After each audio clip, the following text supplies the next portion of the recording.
GMGers and GMGettes, are you ready?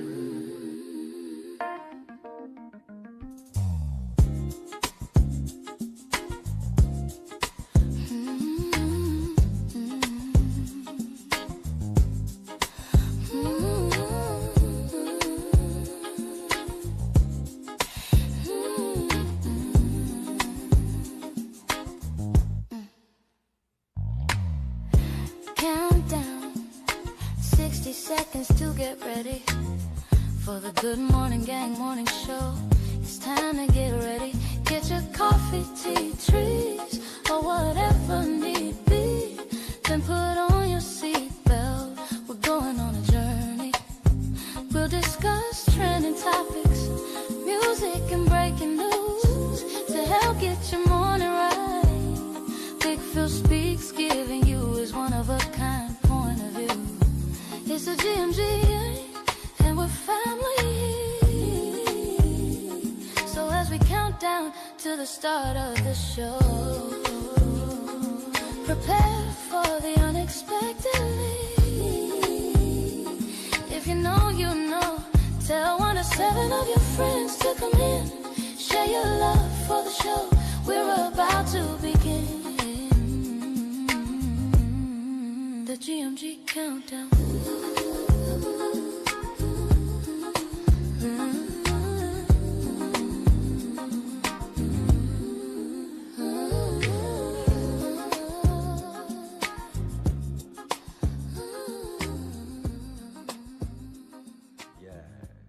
It's time to wake yourself up. It's the Good Morning Gang morning show. You feel me?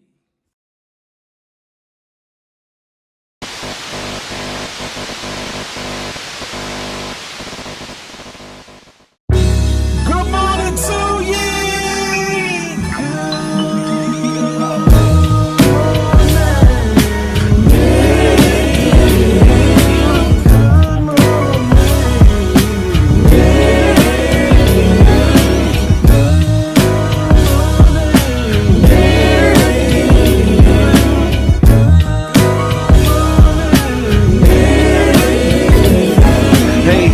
Looky, what do we have here? I don't know, probably the best morning show ever hit the atmosphere. Let's be clear, there's plenty of others that do it B.I.G., but keeping it a buck though, none to get you up though like GMG. With all the news and real point of views you can use, light and heavy topics we peruse, even a laugh or two. What you talking?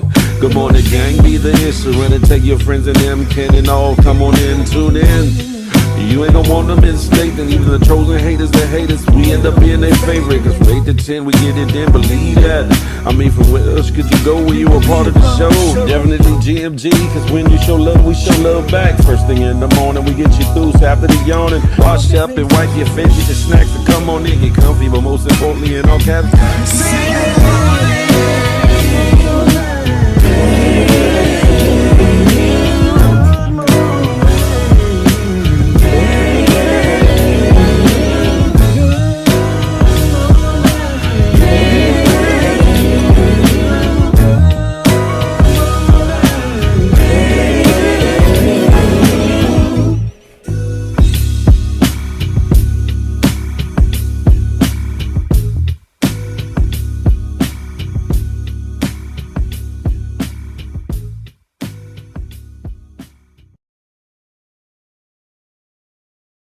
Dooby dooby doo doo doo doo doo doo doo dooby dooby doo doo doo doo.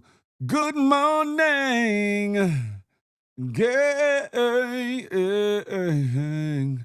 Good morning, good morning, good morning. Listen. Ladies and gentlemen, boys and girls, GMGers and GMGettes, it's your boy, Big Phil Speaks.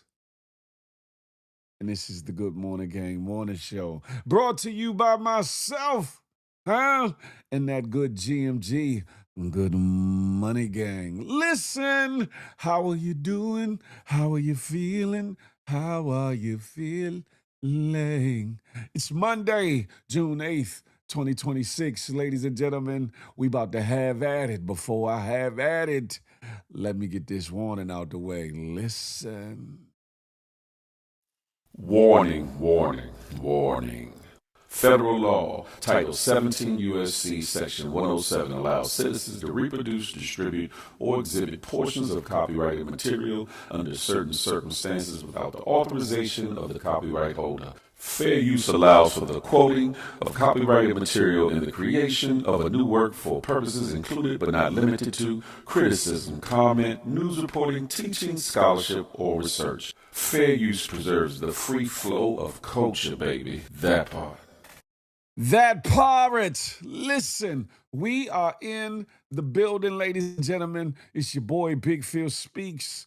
Who we got in the building? Who we got in the building? It's the roll call. Ooh, ooh, ooh, ooh. Who we got in here? Polo Dolo riding solo from that Kansas City way. Crack baby, trick baby, crack baby. Listen, Zola was goody like the mob. Cedric McCullum, good morning to ye. Tiffany, Nicole, good morning to ye. Good morning. Connie Baptiste, she's in the building. Good morning. Yes, indeed. Who else we got in here, huh? Listen, sexy sugar mama, she's in the building. GMG, huh? Crack baby, trick baby, crack baby. Young Dreads was goody like the mob. Listen, over on the IG way, when the smoke clears, diva to the max for real, varsity.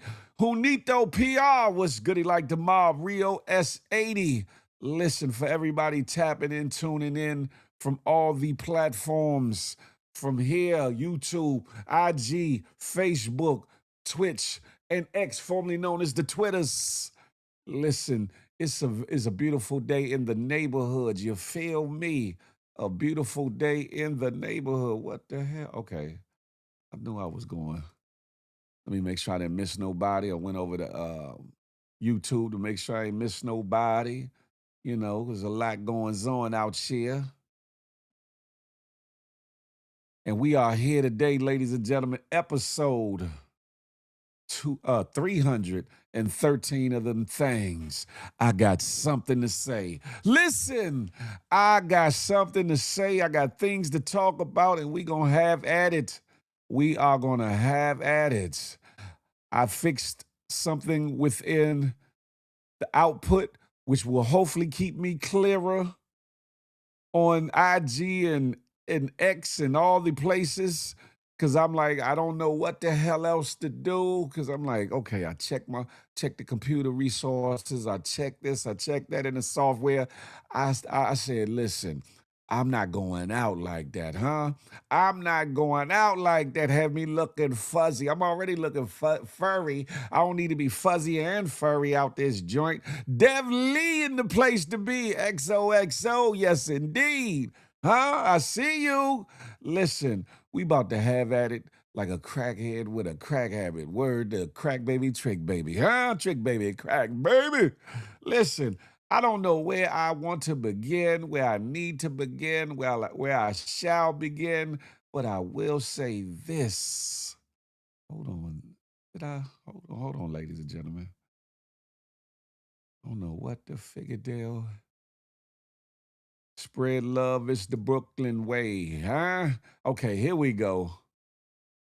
Here we go. Listen, there's a scam going on via your text messages, via your email, via all the things. Let me see if I can get this. Yeah, there we go. Bong. Let me get that in order. Yes, there's a scam going on that's coming by way of your text messages and your emails. I want y'all to pay attention, especially those of you all that are iPhone holders, iPhone owners. Make sure you do not do not call, do not reply to this text message here. You understand me?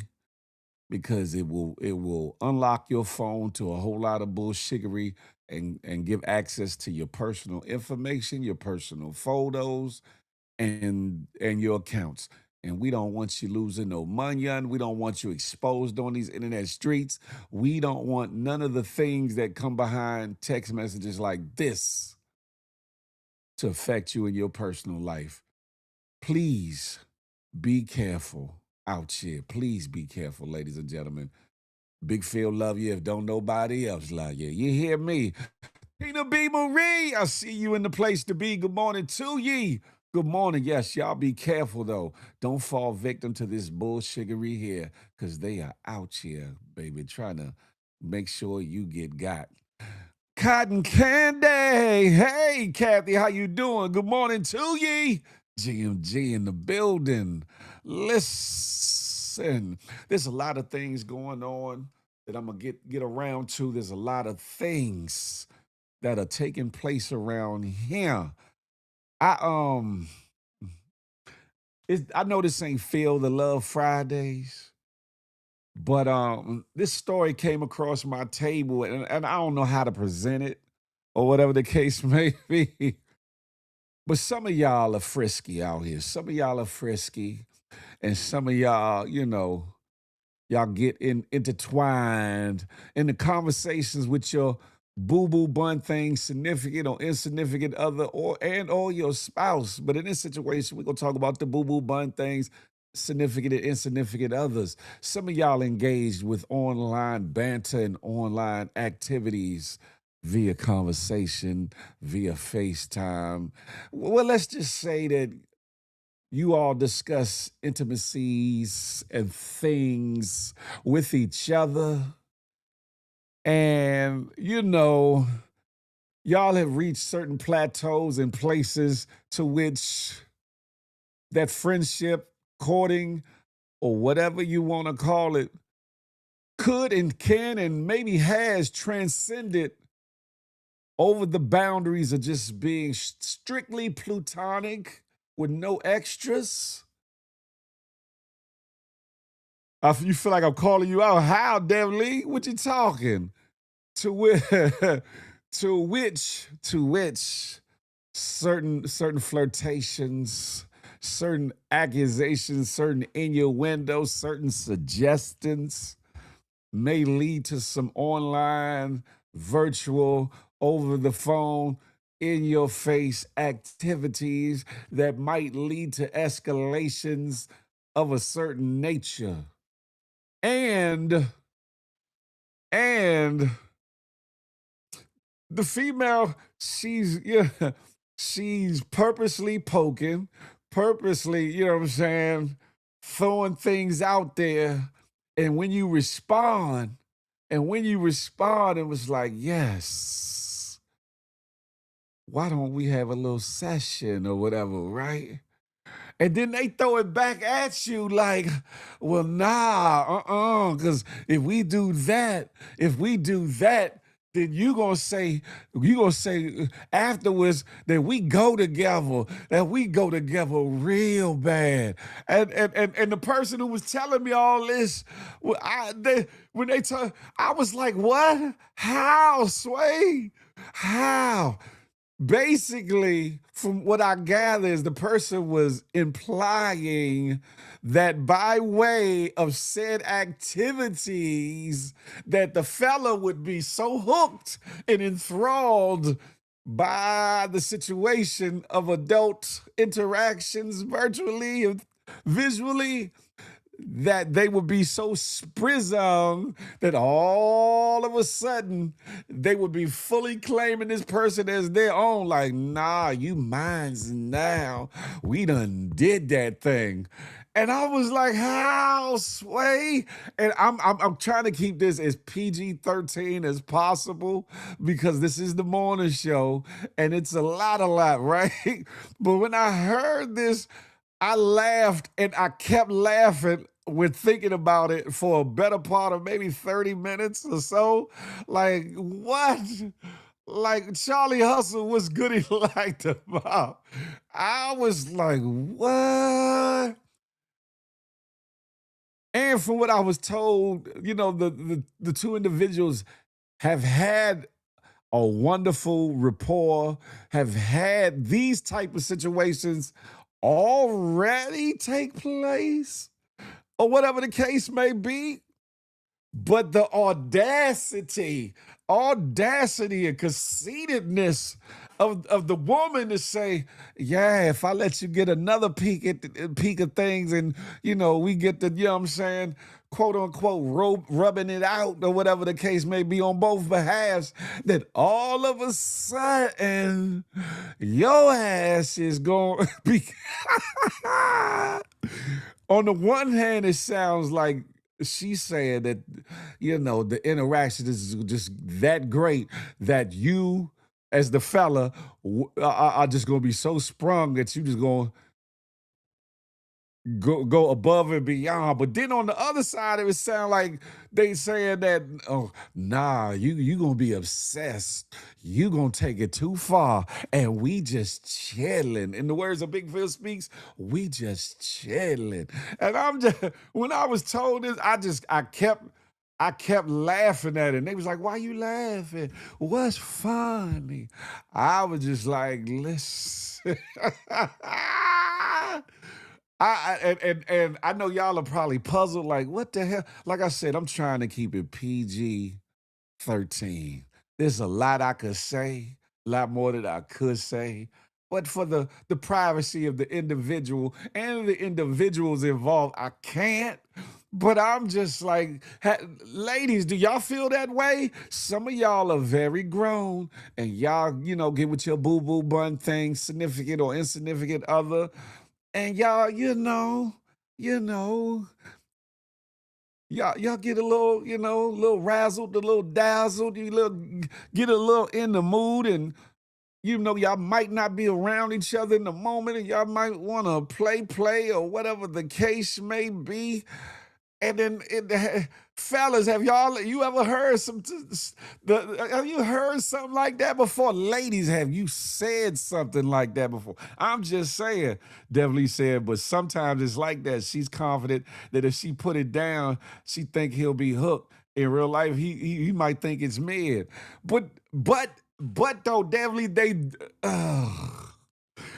allegedly, from what I was told, they've been there before. They've been there before. They've been there. Let me ask y'all this, right? Could it be that she's straddling the fence between wanting more and wanting to keep it there, or just want to play a little bit? What say you all? What say you all? And again, I know this is not Feel the Love Friday, so I'm keeping it very, very PG-13. Because there is more that could be said in still protecting the identities, etc. But maybe she thinks she got better. She likes him. She likes him. She likes him. I kind of gather that too. But from what I was told, she was poking and joking, but at the same time being serious. She was poking and joking. Pause, fellas, no diddy. She was poking at him and joking, but being oh so serious. And, and I was just like, what? It tickled me some kind of crazy. Pause, fella, no diddy. I was like, what? They was like, yeah, Slim. Yeah. So she like got me a little worked up in the moment, and then she threw the rod out there with the bait on it. As soon as he said, soon as I bit Slim, she tried to take the bait out the water and then say, nah, because if I let you catch this bait, I got to take you home tonight, or you gonna stay latched to me and I was like, what? I was like, where this come from, huh? Frank Murphy, DC Momo sauce. Sometimes you give the appetizer, the entree be next. Yes, Lord. Yes, Lord, Frank Murphy. Yes, Lord. And okay. I'm glad you said that, Frank Murphy. Maybe she's afraid of the main course. Huh? Maybe that's her defense mechanism, because that main course may make her fall so deep head over heels in love that she don't know if she can handle it. So this is her way of, jabbing a little bit, but running around the ring, running away, running from the. Frank Murphy, you might be on to something. Mm. Yeah, she likes him. I think. I think she might be the one to be hooked. Oh, I do. Hold on, I'm gonna be honest. Slim told me, he really love her. He told me, and they've been around each other, so it ain't just a virtual situation for y'all be getting like, online this, that, and the third. They've been around each other, and he told me that their chemistry is through the roof. He told me their chemistry is through the roof. Allure for sure. I see you in the building. He said their chemistry is everything, right? Everything. There's just been certain little things or whatever to cause hesitations or whatever the case may be. But overall, the possibilities are endless, and it's like a perfect storm for love or whatever, a good storm that is. Do we know them? I can't say whether you do or whether you don't, Devly. I can't say whether you do or whether you don't. We just leaving them anonymous or whatever the case may be. However, I think my homie Frank Murphy is on to something. Oh, they gonna make a baby. I don't know about that. However, ooh. However, from the conversation that Slim had with me, I know he loves her dearly. And from what he said, he feels like she loves him as well, even though she won't readily say it, but her actions kind of say in certain ways, or whatever the case may be. However, in this situation, she hit him. She like sucker punched him though. She hit him with the big open hand. Pow! And I say that because it was some flirtations from what Slim told me. It's some flirtations, and they have virtually done a thing or two or whatever the case may be. And this has never been said before. Now there was a hiatus on all that, but then suddenly things seemingly kind of pivoted just a little bit in a good direction, Slim told me. And she was with all the salacious talk until it came down and yeah, let's where you at? Let's have a little session. Oh no. Slim told me, she said, oh no. Cause if I do that, if we do that, then you gonna be like, you mine now and you that. I was like, she said, what?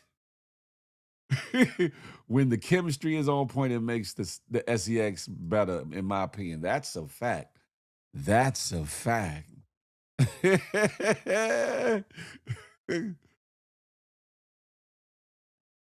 That's a fact.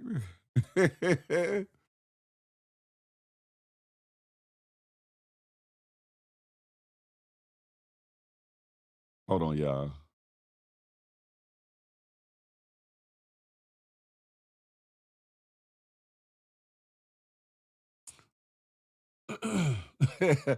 So when he told me this, I was just like, Slim. Now I know both parties, right? So it ain't just somebody just running somebody up and through there or whatever. They both talk to me. They both talk to me. We all cool in the gang or whatever the case may be. Nah, it ain't no Trisk. It ain't no Polyga. It ain't no Menage. It ain't none of that. But I know the intricacies. I just hadn't had the opportunity to hear from her or to respond but I know her personality real well, right? And I could give my thoughts on it, But I wanted y'all thoughts on it or whatever the case may be. I just kept, and he was like, Slim, why you keep laughing? I said, because how the hell? Like, no, she didn't carry it like that. You know how we say it in DC, we don't say carry. We be like, how he carry it like that, right? And I was just like, oh my goodness. What y'all think though? Frank Murphy talking about, oh, they gonna make a baby is crazy. What say y'all all? Some of y'all are quiet and I don't see y'all responses, and I'm wondering why. Maybe have y'all felt that way, ladies? Have y'all felt like if you were to virtually involve yourself with somebody that you feeling in some capacity, right? Do you feel as though that they gonna get so far gone or hooked that they just gonna be walking around like on cloud line? She's mine. Be like be like Daffy Duck in the old Bugs Bunny called it mine, down, back you go. She's all mine. Okay, but what made her think that? Is he telling her anything? Well, I know he's from what like I said, I know that he loves her, so I know he probably expressed that or whatever the case may be. And but who who in that type of instance is just gonna be like, nah, F that, you mine, you all mine. Who? Like sounds like she letting him know if he hit it right there now in the relationship, that was cold for don't make me act crazy. Oh, could be. Charlie Hustle could be. She might be afraid. Don't be afraid. Don't be afraid, baby. She might be afraid of the possibilities that could come from, I guess, reopening that box and then reopening the whole box, literally and figuratively, to the homie. You know what I'm saying? She might feel like, am I quite ready? Am I quite ready? He a good dude. He's a good dude. So I'm like, maybe she's afraid of being loved the right way and loved properly, both in the physical sense, but more importantly, in the mental, spiritual, and emotional sense. I don't know. What y'all think? I've had a guy say that, but feelings were there. So, so hold up. So Devlin, are you saying this is a thing that it's okay for the casual, you know what I'm saying, yum, yum, yum, yum, yum, yum, playing around. However, you saying that the fella got hooked because of that, or Devlin, was the fella was their feelings already there before those interactions happened? Because I do know in this situation, feelings were there outside of any of the physical interactions or whatever the case may be. They purely built a bond on friendship first. No matter where it goes from there to here to later, I can wholeheartedly say they built a bond on friendship first. I will say that.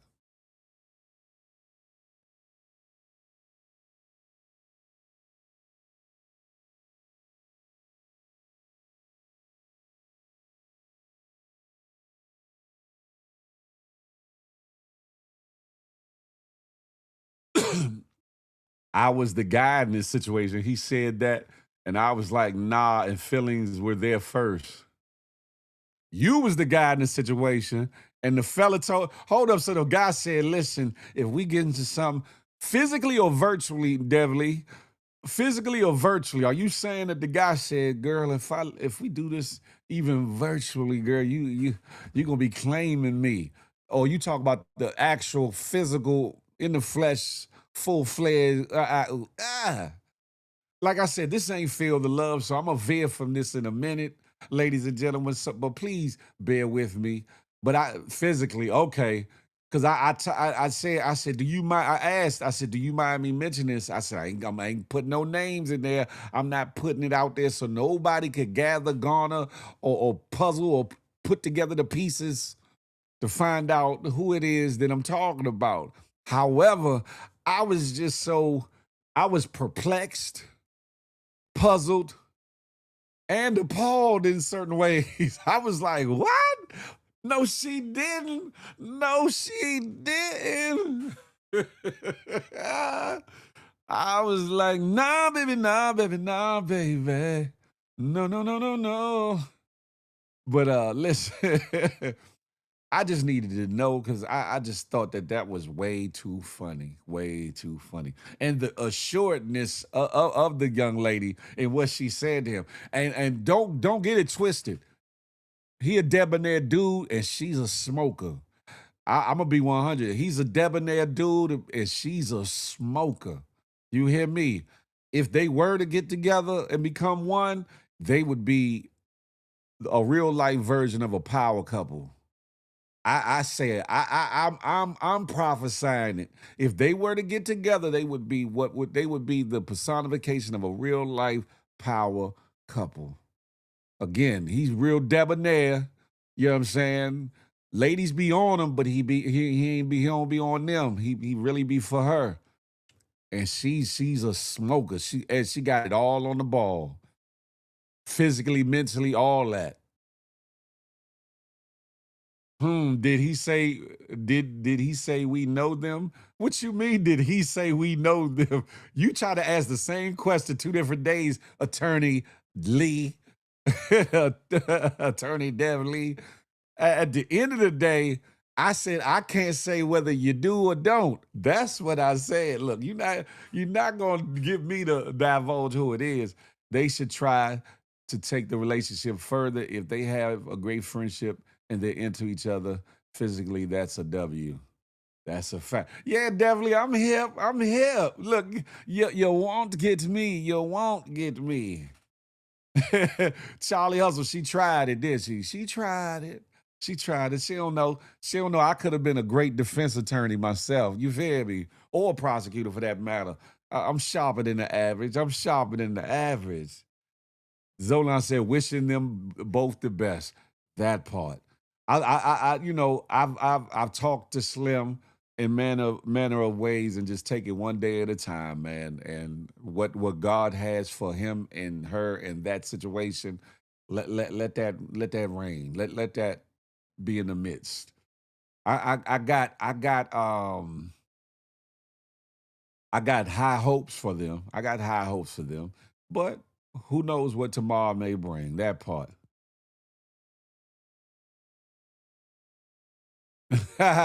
Definitely not sure. Not sure. Not sure at all. Um, I tried. Yeah, you tried it all right. You tried it.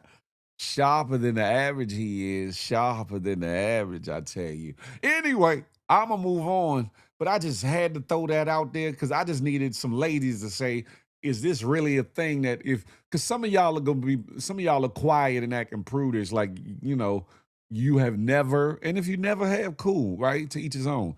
But if you have you had the audacity and or cockiness and or conceitedness or whatever you want to call it to throw it out there in that capacity? Say, well, nah, even if we take it back there, you gonna start acting like, yeah, she's mine.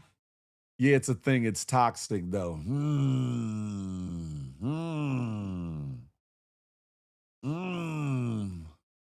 We the chat appreciate your efforts. That's crazy, Charlie. I'm gonna keep on moving though. Shout out to homie. Shout out to the homegirl. Shout out to them. Shout out to whatever they endeavor and esteem to do, be, and have at it. That part, huh? I just noticed that I see certain people get quiet all of a sudden, and it makes me wonder why. But I'm gonna leave that there. Yeah, but a little toxicity is okay. Could it be toxicity, or could it just be playful banter or playful flirting?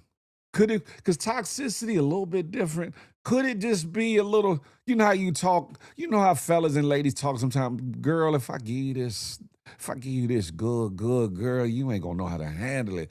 Ladies be like, if I put this on you, you ain't sure. You ain't gonna leave me alone. You ain't gonna know what to do. Could it be that? Could it be playful banter back and forth? Or in flirting, or do you still think it's a little toxicity? I don't know. I don't know. I'm just saying though. Yeah, and for all y'all toxic lovers out there, get your shit together, huh?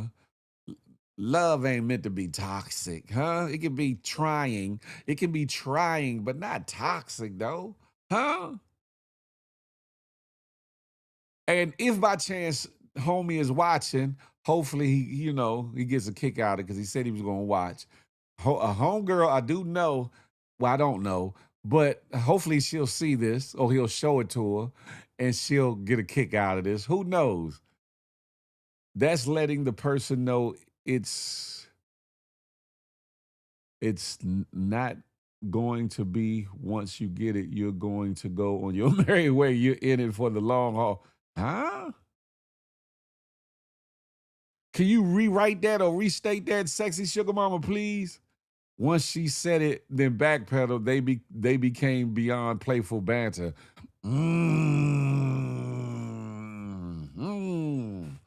Yeah, sexy sugar mama, could you restate that? Because I can't quite gather what you're saying. You either saying that she's saying once you get it, now you gonna go on your way, or you in it for the long.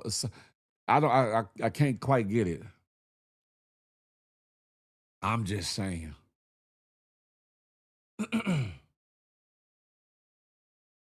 Come bring me your softness. Comfort me through all this madness. Hold on.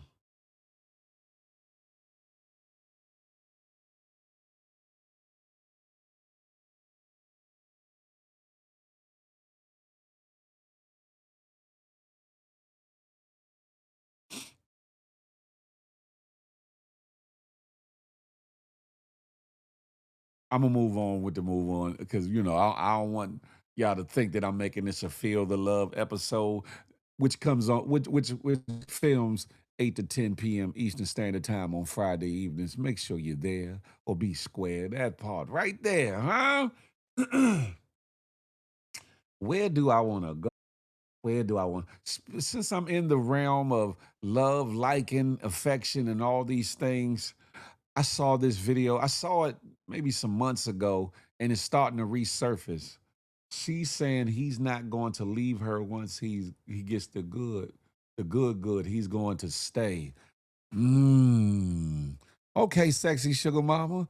Do you think she wants him to stay though? Or is she trying to build up the anticipation of other things? Okay.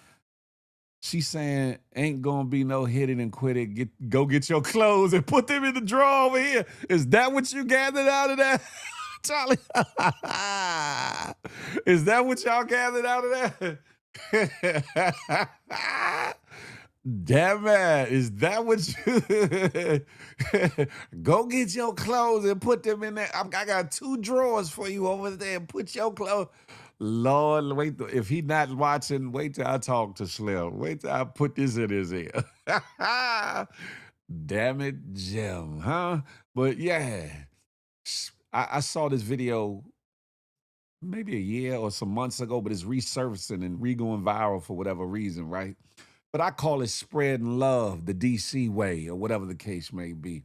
A dope situation where this young lady is actually trying to put a smile on people's way and show a bit of love in the agape sense, not in the relationship or not trying to get with somebody sense, but just brighten their day because you interact with people or you see people every day, and a lot of people are going through the stresses of life or whatever the case may be. Some are up, some are down, some are sad, some are mad, some are even glad. But this young lady,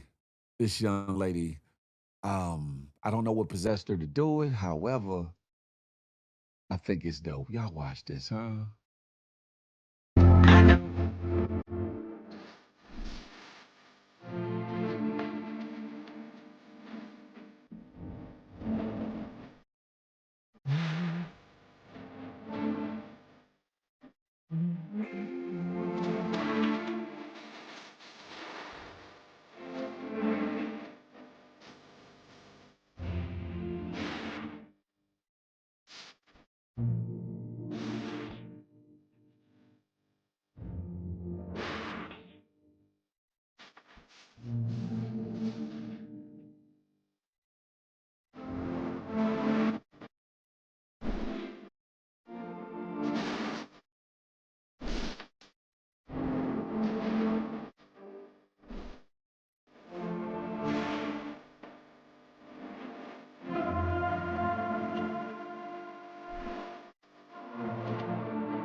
Still love me. Would you still love me? Yeah. I thought that was uber dope. I thought that was all of it in a bag of chips. I thought it was all of it in a bag of chips. And some people, because where I'm from, we don't wave at everybody. We don't, you know what I'm saying, just smile at everybody. So, people caught off guard and they like, man, what this Bama broad doing? But it kind of perked a lot of people up to the sense like, oh, that was dope. Oh, I received that, or whatever the case may be. Nothing behind it. No trying to get the numbers. No, no soliciting, no extras or nothing. No way, good, bad, or indifferent. I just want to put a smile on your face and maybe warm your heart in a moment. I thought that young lady was dope for doing so. Hold on.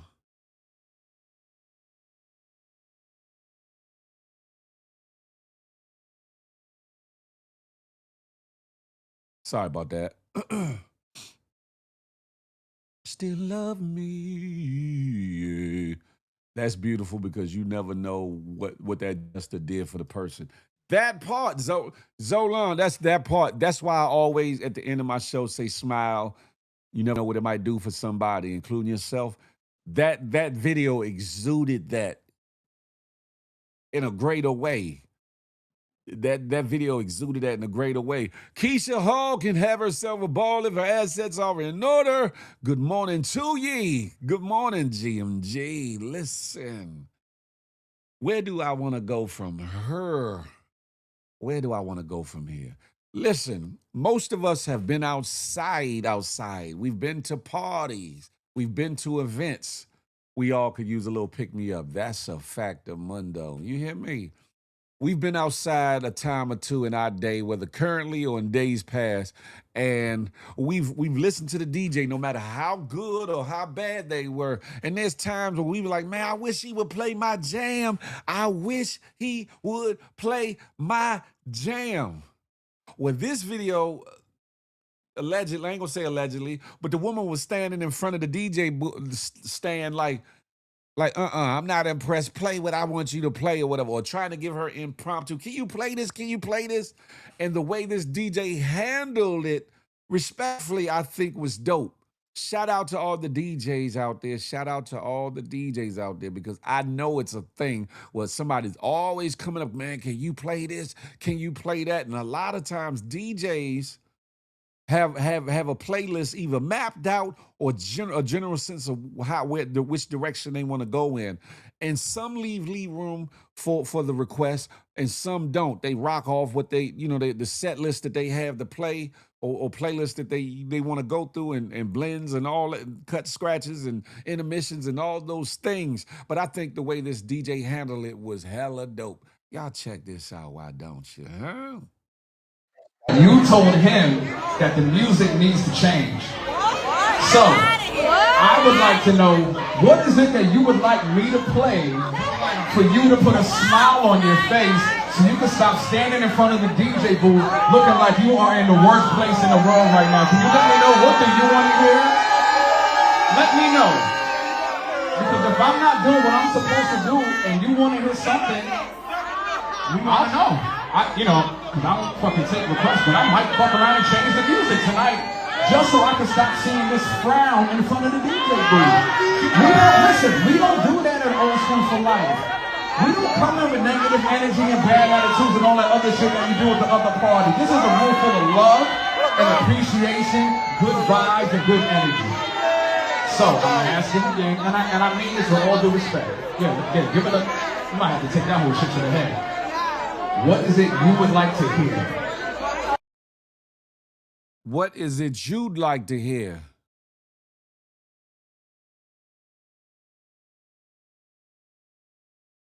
What is it you'd like to hear, huh? What is it you'd like to hear? And understand, right? It's when you're in a club, there's a lot of variables. Excuse me. There's a lot of variables. There's a lot of things. There's a lot of running components and things. And sometimes a DJ is so preoccupied with what they got going on or what are they trying to do and filling the crowd that they kind of shoo off the extra requests, and others are skilled in improvising in the moment. Oh, you want me to play that? Watch this. And they'll bring it in such a way that it fits into the flow of what's going on or whatever the case may be. Or they're like, okay, I got you. It's on the way. It's going to be a little while, but it's coming. Meaning they already had it in their playlist to rock out in the first place or whatever the case may be. Any of it, I think it's okay. And the way he handled it is cool. I didn't know they didn't like that until getting older. That's embarrassing. I don't like it. he could he could have said it to her privately. Damn. However, though, I get what you're saying, Definitely. However, some DJs get this multiple times a night. Maybe and maybe he just took the moment so maybe to address the masses through the situation to kind of gain or garner some understanding, because sometimes people, the party goers, don't be trying to hear and they don't understand or respect that maybe the DJ already has a set playlist or whatever, or how he wants to transition things and all the things or whatever the case may be. And some people are very boisterous, very picky, very pushy, very, I need that now. I'm going, you going, yeah, I paid my money, good in here. I want what I want type of thing. I don't know. Don't take your frustrations out on me because I asked for some.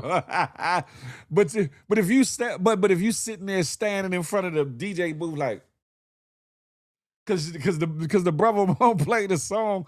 What is he supposed to do when the game won't let him go? I'm just saying, huh? What is he supposed to do? You feel me? Hold on, let me boop, boop, boop, bop, boop, bop. What is he supposed to do? Is he supposed to just let it be? Is he supposed to just let it be? Let me bop. Bop, excuse me, I'm preparing a scene, y'all, while I'm talking. While I'm talking. Still love me. What do y'all think though? Do y'all think that he was rude? Do y'all think he was out of place? Do you, like Devlin say, do you think he coulda and shoulda handled it differently? Do you think his response was warranted? Do you think he handled it in a respectful manner? Do you think he handled it kind of suckerish? What say you all, huh? Talk to me. Let me know what you're thinking, huh? Do you still love me? Love me. Love me. Dooby dooby doo doo doo doo.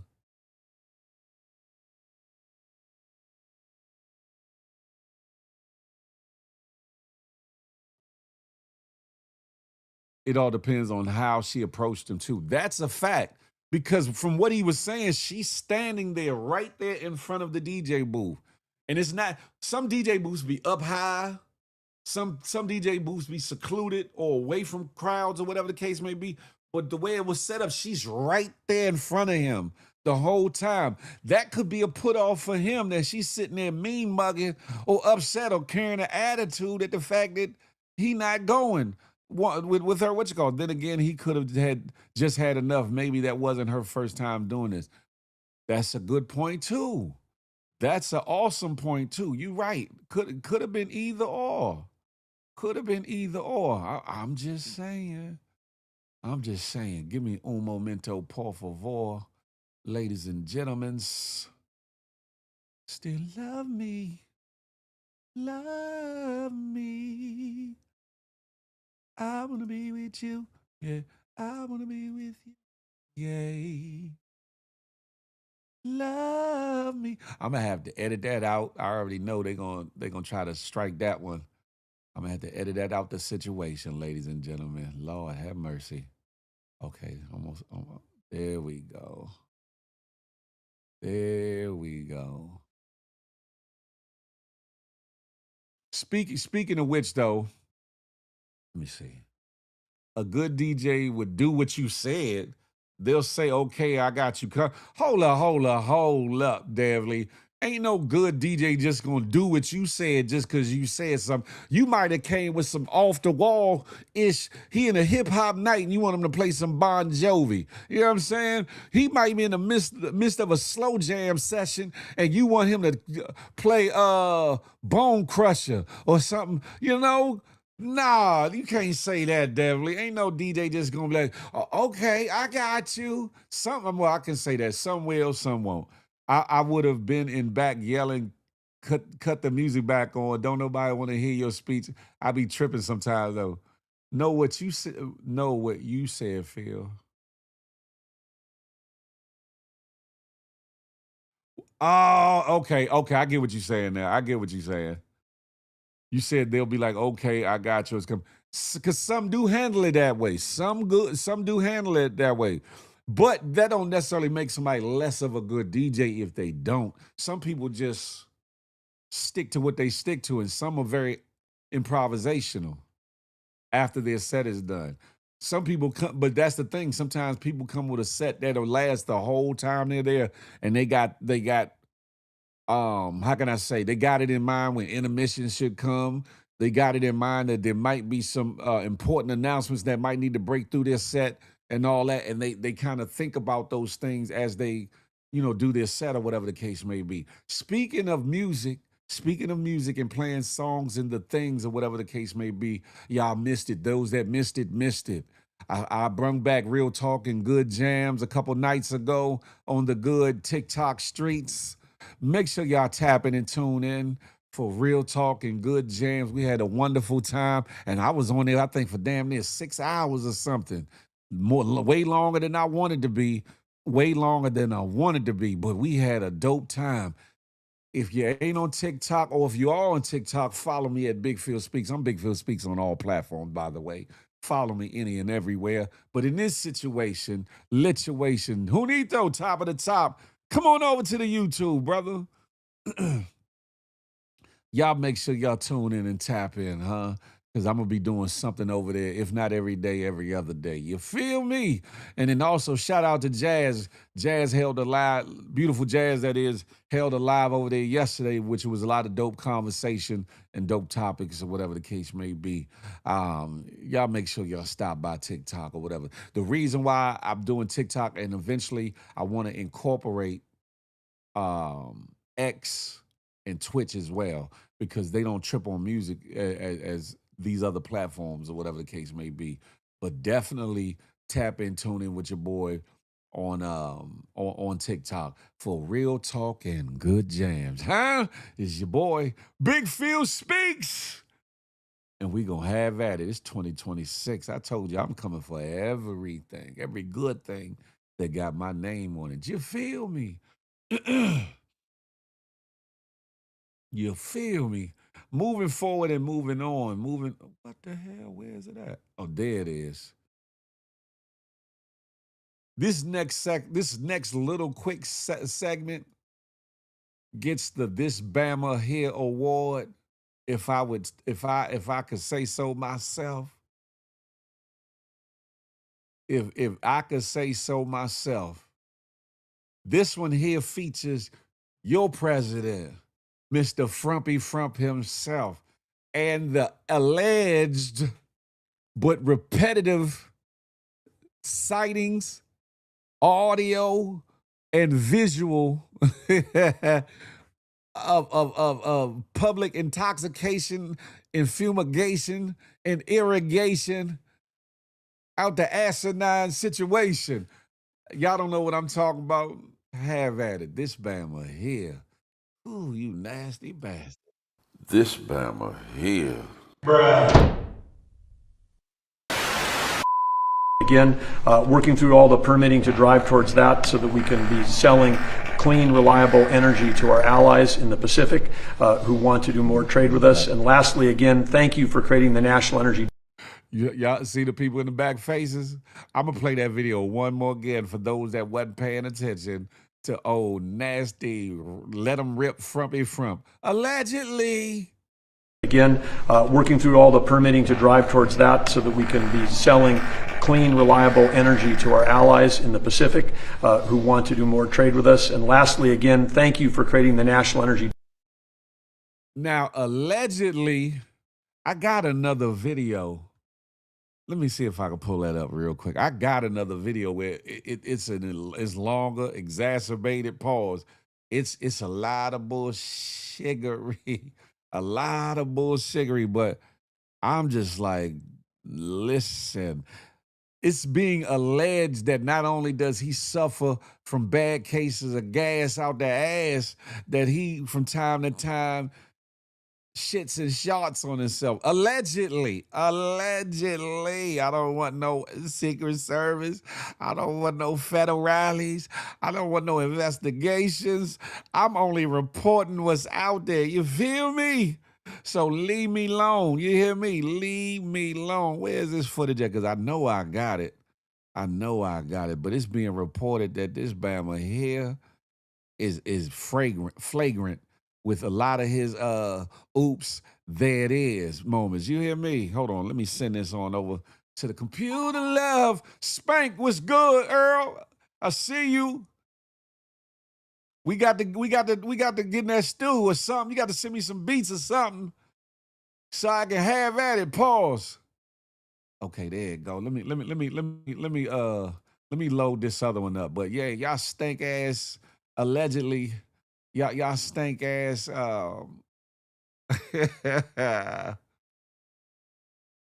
commander in chief, or should I say commander in queef? Commander in queef, that is, and his flatulence and or continence diabolicalness. Is this it right here? Boom, that's it right there. Boom. Yeah, let's upload this one for the one time. I gotta wait till it'll upload in there. But some of y'all got the same issue. Some of y'all ladies be acting like y'all don't be Putin, but y'all be potent when y'all Putin. And I'm not even talking to the Russian Putin. I'm talking about you and your backside Putin, huh? Here we go. Still love me. Still love me. Here is a further allegation. You could tell by certain things that are taking place in certain looks that there might be some validity to this. You know how some people do voiceovers and all that? This don't necessarily seem like a voiceover. And you could tell by certain actions and interactions that there might be something to it or whatever. I don't know though. Allegedly, I'm putting it out there. I don't want no lawsuits. I don't want no cease and no desist. With this, I just can't help and I can't resist. Nasty ass.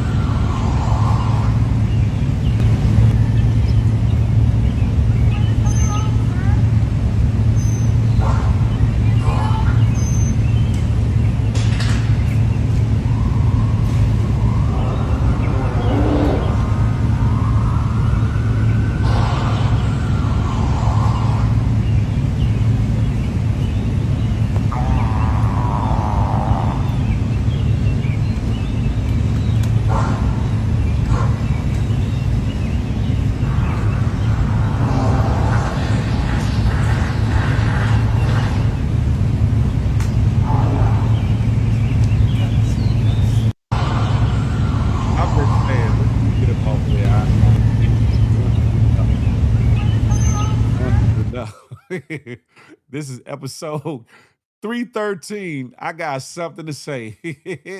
Listen. Damn it, Jim.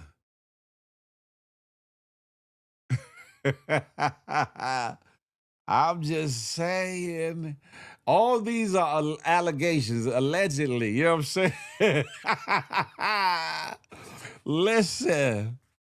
Listen, some of y'all need to be real with y'allself because some of y'all got some of the same issues. Some of y'all got some of the same issues. I ain't naming nobody, but I know a couple of y'all probably got little situations back there, huh? But that second video sound like it was more than just gas release. Sound like something was coming up out of him. Pause. No Diddy. Villa Dupree, good morning to ye. Sounded like something was escaping from within the dungeons inside of the dragon. Pause. No Diddy. Listen. Don't get quiet now, ladies. Fellas, you too. Y'all too. Cynthia Satcher, what's goody like the mob? I see you.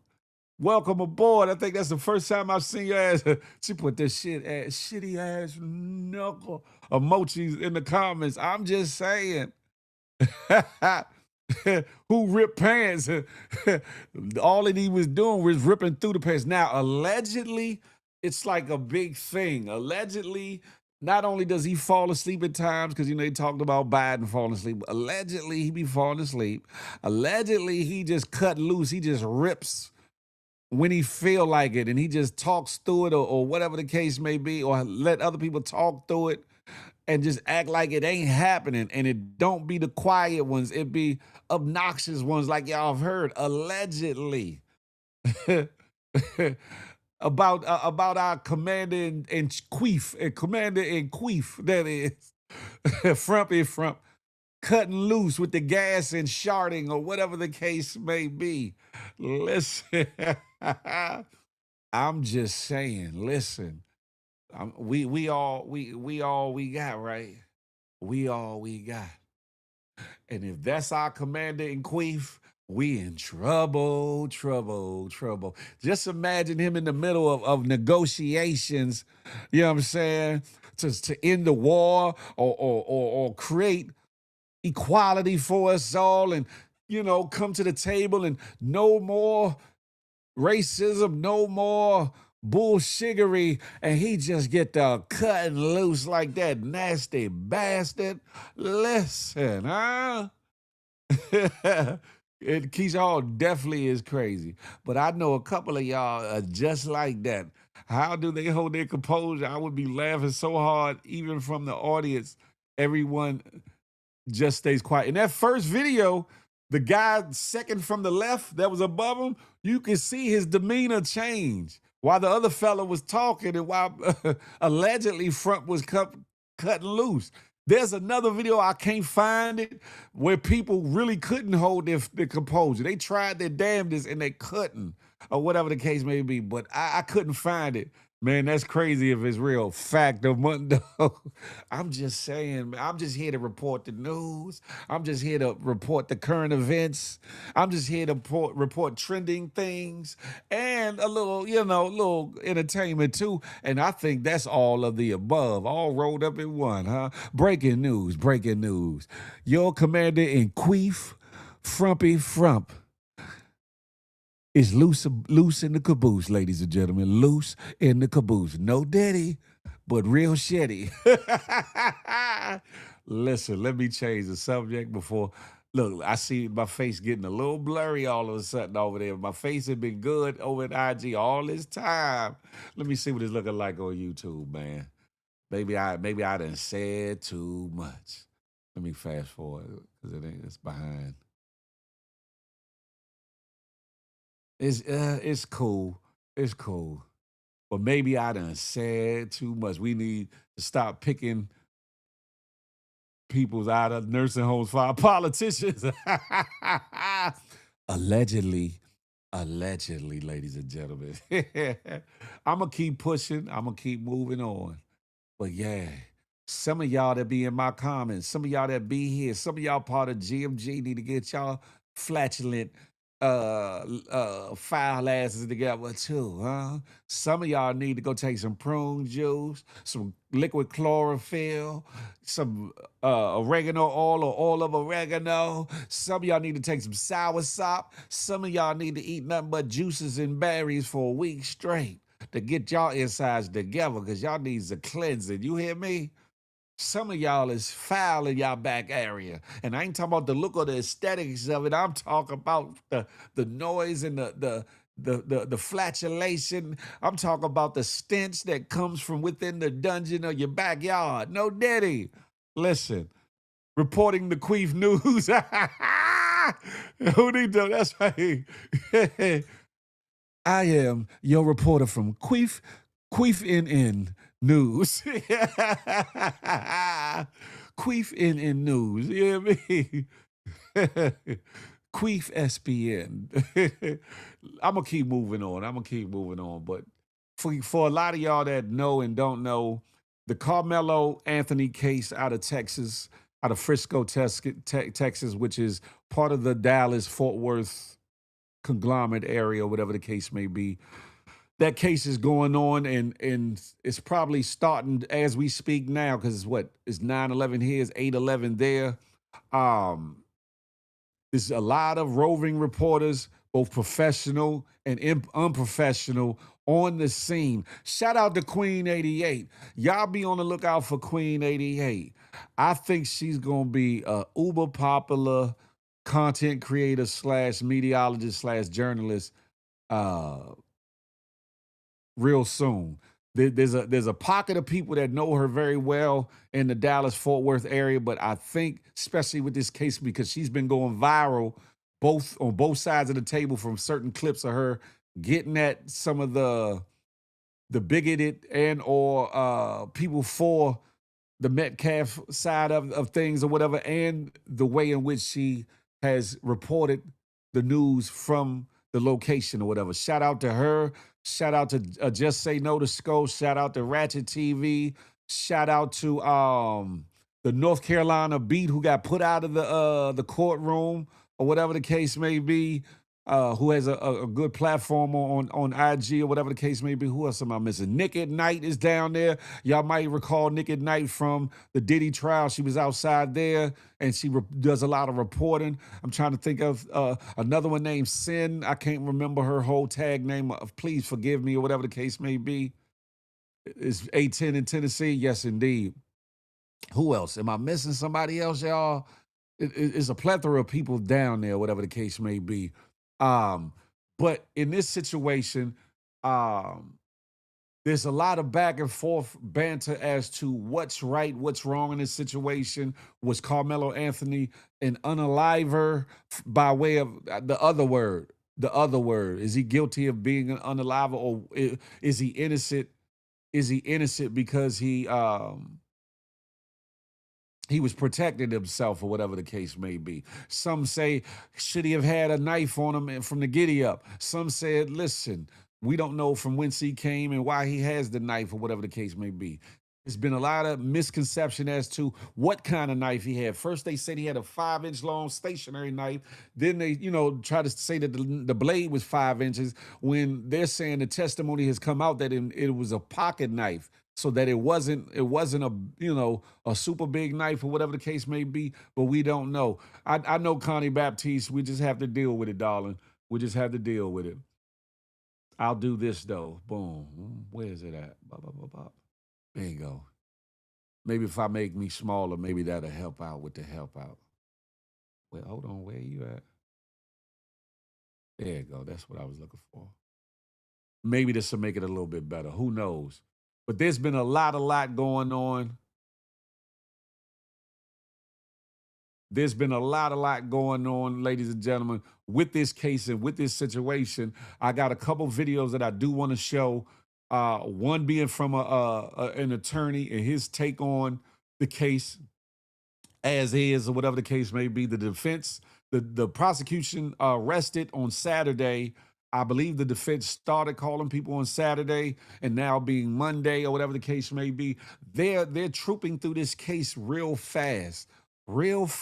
And I don't know if that's a good thing or a bad thing. I do know that Hunter, the twin brother that was there and a part of the situation, was not called by the prosecution. There's video footage of him saying certain things as to his take on what took place that day in 2 interviews leading up to this situation, and the evidence that has come out during the prosecution side and summarily the beginning of the defense side refutes and debunks just about everything, if not everything, that Hunter Metcalf has said, allegedly. But He was not called at all. The dad was not called, or whatever the case may be. And then there's allegations of the dad tampering with one of the witnesses that were called forth to get them to sway them on their testimony. That's come out in court allegedly. And supposedly, the judge is trying to decide whether that should be grounds for a mistrial or not. I want for the trial to go through, and I want for that brother to be exonerated. And there's a lot of videos on as to why. I'm putting this attorney up and what he had to say. Then I got Charleston White that's gonna come after that and put his spin on it. And then another young lady that reports on cases and such. Her name is at the end of the video. I can't remember her name, so please forgive me or whatever the case may be. But her breakdown is eloquent. She was inside the courtroom, I believe, on Saturday or whatever the case may be. But her breakdown was eloquent. And then after that, I'm gonna show you a video of a side of Carmelo Anthony that they are not speaking on, that part. But let's listen to this attorney real quick. Would you? This is Big Phil Speaks, episode 313. I got something to say. You heard me. What's your take on whether or not, from those witness statements at the time that this happened, where do you think the jury would land on a case like this? It's fun. It's going to be a tough call. And I know that's an easy thing to say. You can't lose if you say you're in the middle. It's going to be a tough call for these reasons. When you actually do an analysis of self-defense, there are different components. The argument that Carmelo Anthony was there and he shouldn't have been there. Well, that's okay, but it's not your bleachers. You don't get to throw people out because of a tent. That's an argument that you're going to see the defense make. Why did the eventual victim in this case decide that it was his role to kick him out? And then there's a tussling back and forth. And then, unfortunately, Mr. Metcalf did seemingly start the fight, so to speak, right? He was what we might call the aggressor, and pushing him out or grabbing him and touching him. So under Florida law and also Texas law, and when you're the aggressor, when you first start the fight, so to speak, you may lose the protection. If it was Carmelo who started it, Carmelo Anthony. Now we get to say shift it, because if Metcalf was the one who started the fight, now can Anthony respond to defend himself? We know he can. And then, as was mentioned a moment ago, are you supposed to bring a knife to a fist fight? No. You're supposed to bring a gun to a fist fight? Absolutely not. But if you're there and starting to get attacked, which is what the defense is going to say, can you defend yourself? And what they're going to say is, Anthony doesn't need to wait until the first nasty strike, the first injury. He can presuppose what might happen, and he's allowed to defend himself. But again, really a tough case, because it really is in the middle. And we're talking about two 17-year-olds. We joke and say that a male brain isn't fully developed until 25. And unfortunately, the tragedy happened probably because of a mix of testosterone and immaturity that brought these two boys together. Yeah, Nicole, I like your statement. Charlie Hustle said, when my son was younger, I brought him a pocket knife and told him to keep it on him. It was just something I was taught as a young man, so this case hits a little different for me. I feel bad for both sides. Yes, and this is the unfortunate circumstances of it all. You have two teenage lives that are affected by this. The one that is lost by way of Austin Metcalf, and the other one whose life is in the balance by way of his freedom in Carmelo Anthony. Now, some would say, why did he have a knife on him? Period. We don't know why he had the knife on him. He might have needed it for protection. He might have felt the need to keep something on him, because sometimes in the world we live in today's time, there's a lot going on. Not necessarily from students, gangs or whatever, but it could be in case somebody try to kidnap you or whatever the case may be. It's a lot out here these days, right? Now, there's testimony that Carmelo Anthony was invited to the tent and or asked, could he come sit down over there? I think he was invited over by somebody who I believe has testified now or whatever, right? Allegedly. So he wasn't there just violating or out of character or whatever the case may be. He was sitting down when he was approached, not only by Austin Metcalf, the deceased, Hunter Metcalf, the twin brother, by two other individuals, and I believe one of them was black and one of them was another race or whatever the case may be, which kind of changes the narrative of the racial part of it or whatever the case may be, that a lot of these bigots are trying to big up and whatever the case may be. Allegedly, I'm not too sure about it. I do know that it's testimony from witnesses on the prosecution side, as well as I think from the defense side thus far, that there was at least 4, maybe 5 individuals total in this situation, and that allegedly Austin, you know how bleachers are where they go bloop bloop bloop bloop. That Austin was maybe a step down from Carmelo Anthony, but was still towering over him. He was a big dude, big boy. And that he instigated the physicalities, putting hands on Carmelo. And now if this is true for our size, and you got multiple dudes there, and they said Carmelo had his hands in his bag, allegedly, and warned him, like, you know, just leave me alone. Just leave me alone, go on about your business, or whatever the case may be, or you don't want to bother me. I'm paraphrasing, but allegedly he said something to the point like, just go, you know, listen, go about your business or leave me alone, or whatever the case may be. Once hands got put on him, or whatever the case may be, he might have feared for his life. Now, mind you, you got 4 to maybe 5 people approaching you, even if only one person put hands on, and it could have been more than one person. And allegedly there's footage, video footage that shows this. And there are eyewitness reports from on the scene that saw this, that witnessed this, allegedly. Now, at this point, can people say, well, he's still wrong, he should have never had the knife? Who knows how bad it would have got if he didn't? Who knows if he wouldn't have got beat or pounded and maybe lost his life or got maimed in the situation? Because there's situations where people get jumped or punched or beat on to where they succumb from their injuries or end up not being the same or whatever, right? So some people got a problem with the fact that he even had a blade on him anyway or whatever, right? Then there's allegations. Exit out and come back, Villa Dupree. Then you have to look at look at the fact that they're trying to say that he just ran off, like he ran away from the scene, when there's testimony from the prosecution witnesses up until now that he didn't necessarily run off, but he ran over to his coach or a coach, and that he stayed with the coach the whole time, even up until the police, the police officer, the resource officer from the school approached him about the situation.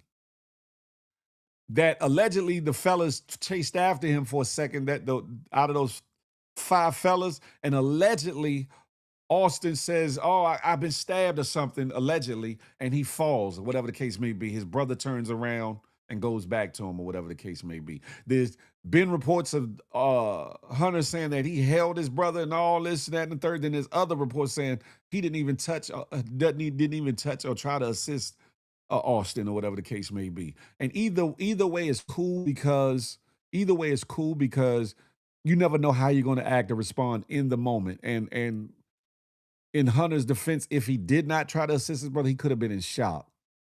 So I'm gonna leave that there, or whatever. It's AG. Is that you, Hot Shot? What's goody like the mob? A good defense lawyer will call the brother and father to the stand and make them perjure themselves. Listen. Yes, because you can call them, compel them as a witness, and have them admonished as a hostile witness. You're right, Hot Shot. That's a fact. So I don't know. That might be a thing where the defense team, like, Your Honor, I would like to add to the witness list Hunter Metcalf and his father, Jeff Metcalf, and have them brought in as hostile witnesses, because he knows that they not going to want to testify, especially not for no damn defense or whatever the case may be. But that's a great point. I'm moving on to the next video. Charleston White puts his spin on things. You know what I'm saying? He's always illustrious in a good way, in a bad way, in how he talks about things. Ajadele, what's goody like the mob? What's good? I'm over on the good YouTube. Come on over, huh? But here's Charleston White's take on the situation. You know why Hunter's not taking a stand? He's not going to pass cross-examination. The reason Hunter's not going to take the stand, and from what I hear, the dad's bought a new truck, the mom's got a new 8-bedroom house. The dad, there's already text messages about the dad bragging on going on European tours. Fuck you, Metcalf daddy. You're a fucking puss. Used to beat those boys' mom. And I'm going to tell you why they're not bringing up the fact that these both guys knew jiu-jitsu. We're not even going to worry about them not bringing it up. We don't have to bring up the fact that Austin knows jiu-jitsu, trained since he was a kid. We'll wait to the closing arguments to do that. We won't bring up the fact that Austin and Hunter both kicked their dad's ass. He's a little short guy, they're big guys. These are some violent white boys. I mean, Neanderthals. These are some violent Neanderthals. So we're not going to bring up the fact that Carmelo didn't run. When Carmelo did what he had to do to keep those guys off of him, he ran straight to a coach. This is what they're not telling you guys. When he took off running, he ran to a coach, and even the coach's testimony, according to the police's initial statement that they got from the witnesses, that multiple children, 4 to 5 children, was chasing Carmelo to harm him. And the teachers had to keep those kids off of Carmelo. They're not telling that part, guy. So then let me go on to say, there's rumors that Carmelo had been suspended and he wasn't supposed to be there. No, people. No, people. Let me tell you who was suspended. The Crackers. Cracker 1 and Cracker 2. Cracker 1 and Cracker 2, a.k.a. Austin Metcalf and his twin pink toe. I don't condone the last part of that video. Y'all know Charleston White is off the hook. He's off the he's with sometimes the way he says things or whatever the case may be. But some of the other things that he has spoke about have come out in testimony in the case and outside from people that were there that witnessed certain things or whatever the case may be.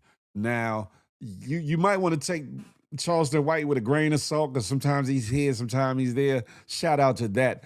But this young lady's here, this lady here, her breakdown of what she witnessed thus far is eloquent and I think should be paid attention to. Y'all check this out, huh? The Carmelo Anthony case. You feel me? All right, y'all, welcome back. Listen, there are some explosive details being reviewed in this Carmelo Anthony case. First things first, I was able to get into the courtroom. Second thing is, what we were able to find out today is that Carmelo Anthony didn't just go into the tent. He asked, is it okay if I sit here? And even made small talk with the kid next to him about the weather, using the words, crazy weather, huh? To which the kid responded, yeah, it is. Not only that, we found out that Eddie, Carmelo's friend, when he realized that Carmelo was in the tent, actually switched seats with another kid so that he and Carmelo could be seated next to each other and talk. It was also revealed on cross-examination that Carmelo Anthony and Eddie, although may not be best friends, but had a really close relationship because Carmelo Anthony's girlfriend, her parents and Eddie's parents are really good friends, and Eddie has tagged along with Carmelo and his girlfriend when they were out on dates. When asked on cross-examination by a close friend of Austin Metcalf, who's responsible for the stabbing, he replied, I don't know. Today, it was also revealed by questioning from the state when they brought their witnesses to the stand that at least 5 or more boys were going at it with Carmelo Anthony underneath that tent. Guess what they were talking about before things escalated? They were having a back and forth banter on football. It's being alleged that Carmelo Anthony told the boys that they sucked. And if you go back to day one, Coach Starr testified that he told Austin he had a crappy year. He played like crap that year. I'm telling you something. Things are starting to come together. Things are starting to come together. I am going to be live tonight on my YouTube, Queen Sheba. I'm going to be live tonight to give you intricate details. Please turn on those notifications.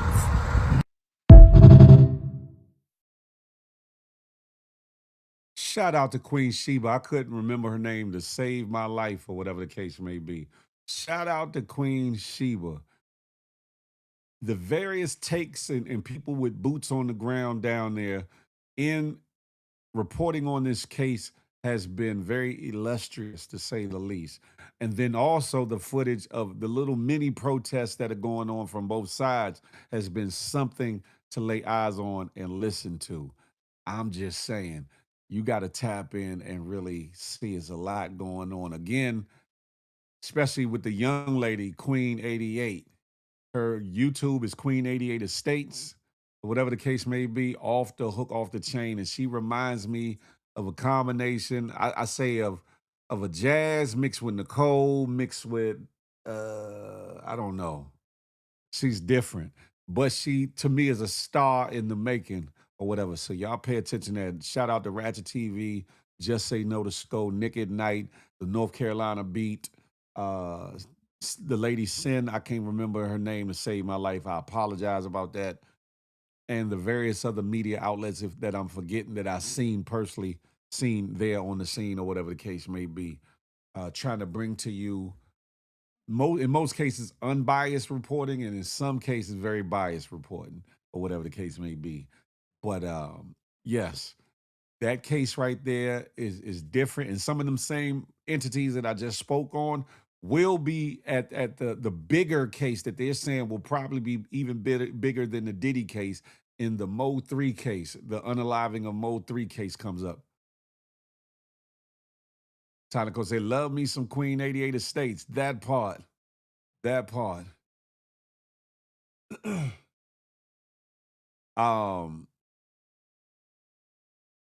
got caught off guard for a second.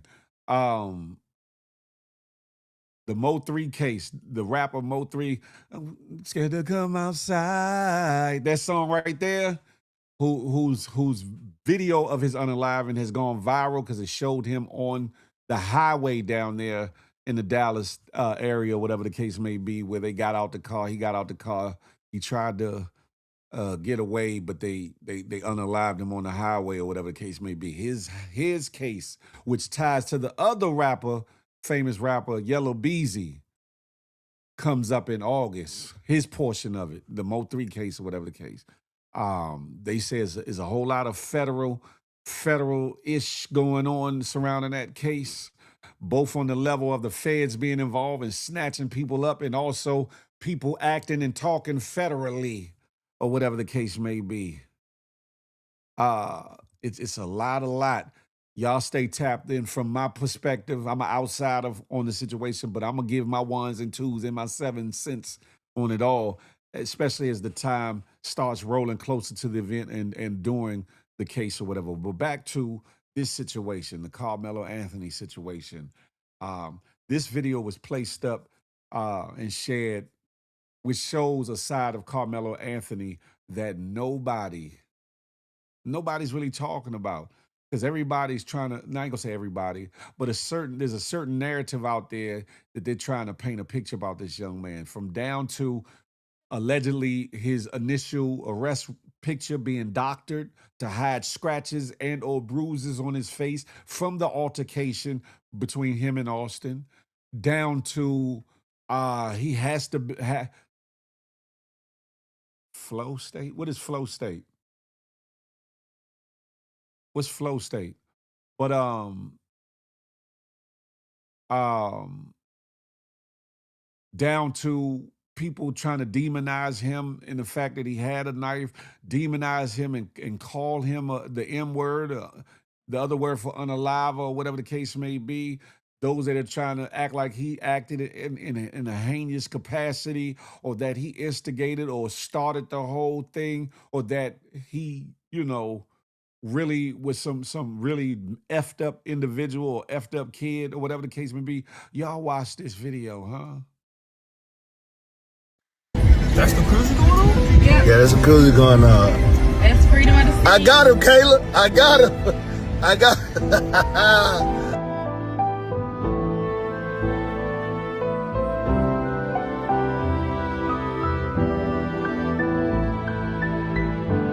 Carmelo Anthony, class of 2025, Centennial High School, Frisco, Texas.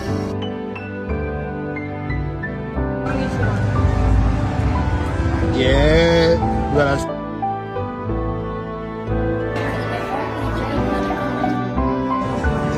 How to lay on, baby.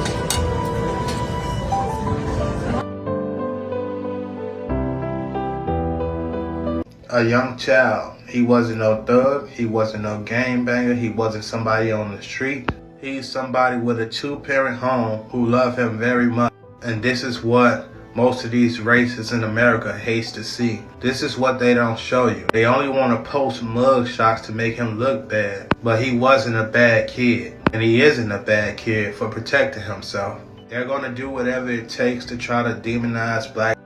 But in our eyes, we know the truth. Justice for Carmelo.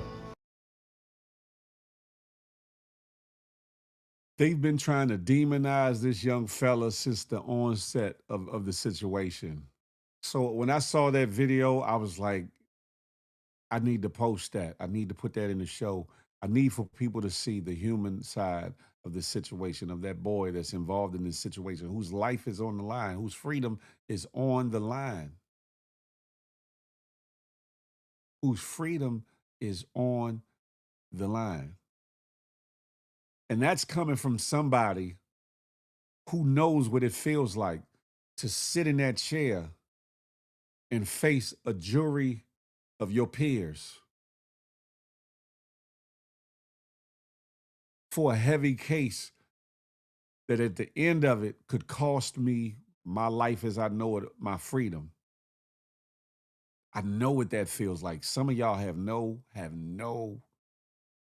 understanding. Some of y'all have no way to fully fathom what that young man is going through mentally and emotionally inside right now. Some of y'all don't understand what it's going to do to Carmelo Anthony, even if he's acquitted. Even if he's acquitted.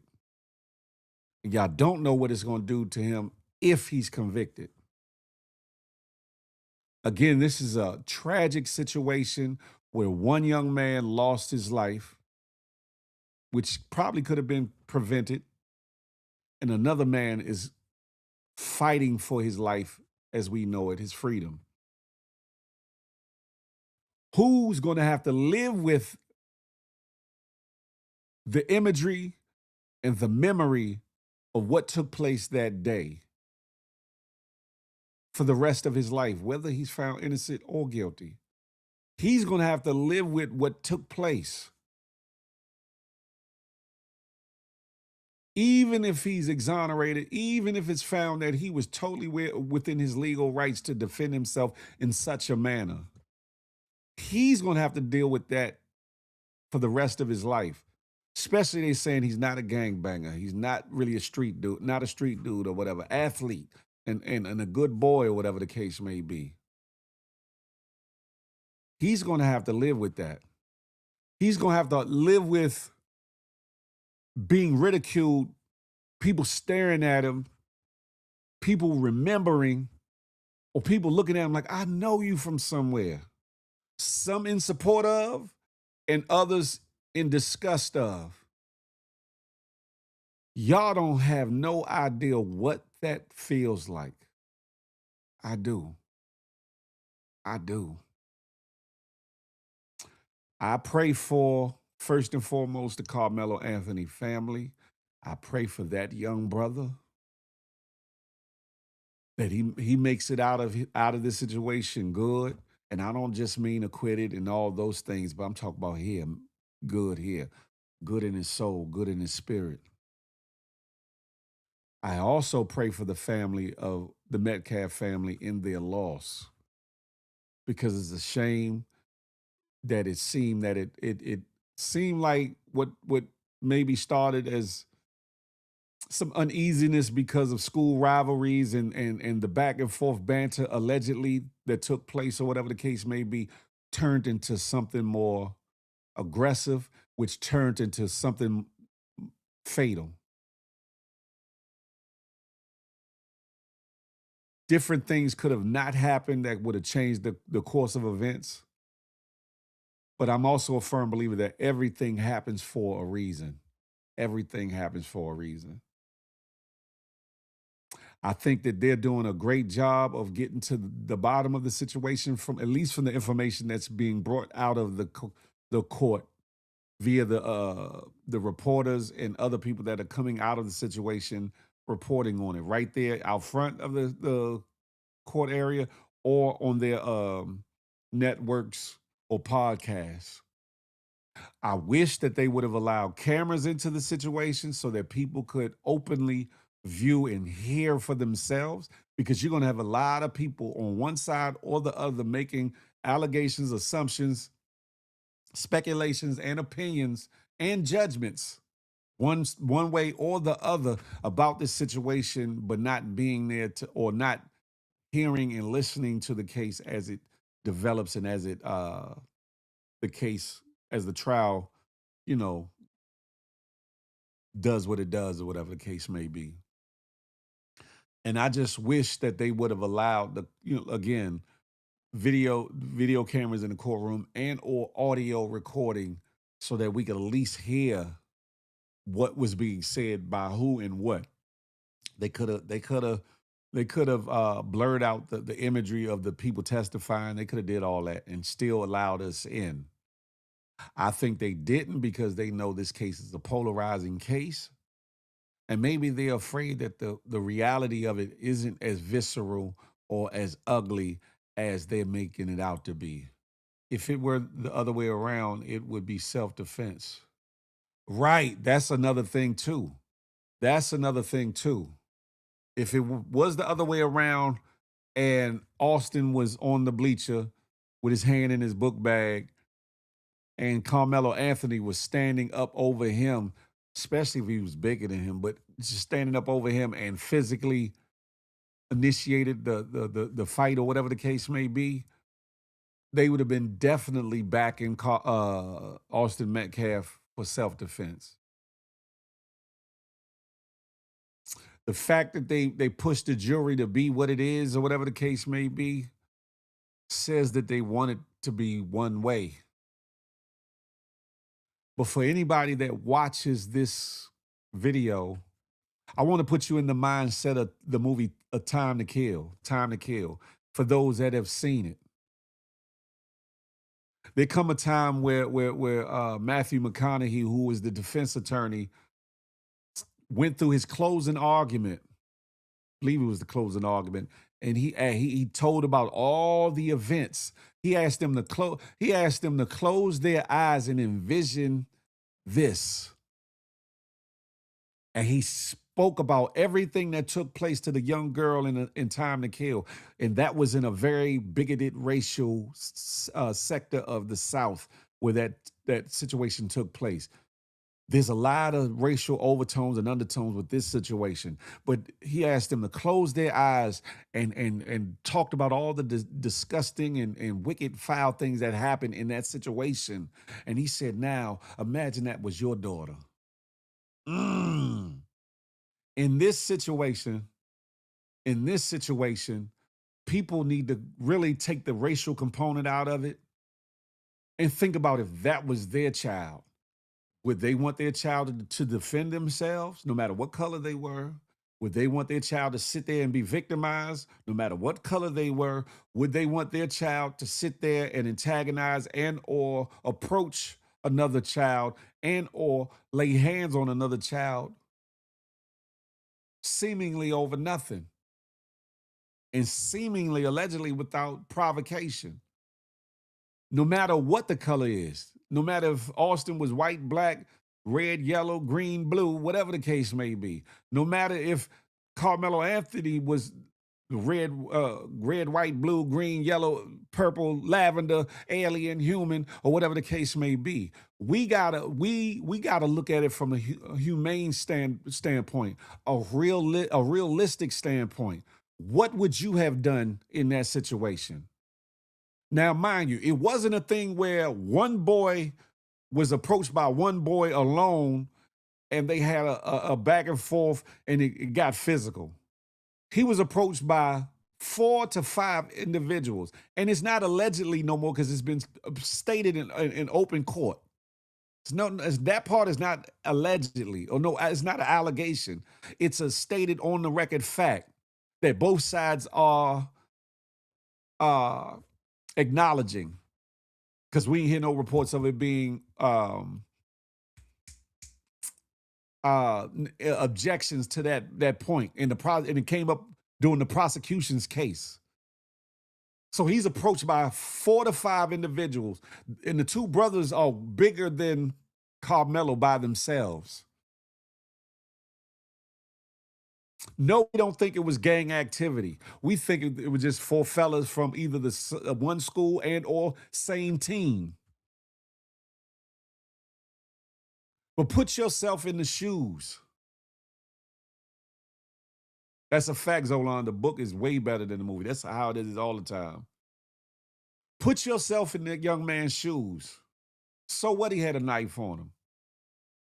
Maybe he had a project. Maybe he needed a knife for a project. Maybe he needed it for protection. Maybe he needed it just in case. And maybe that just in case happened on that day. Because again, it could have went a whole nother way and he could have got pummeled and got maimed and or unalived in a melee between either just Austin himself or the 4 or 5 individuals who might have jumped in or whatever the case may be.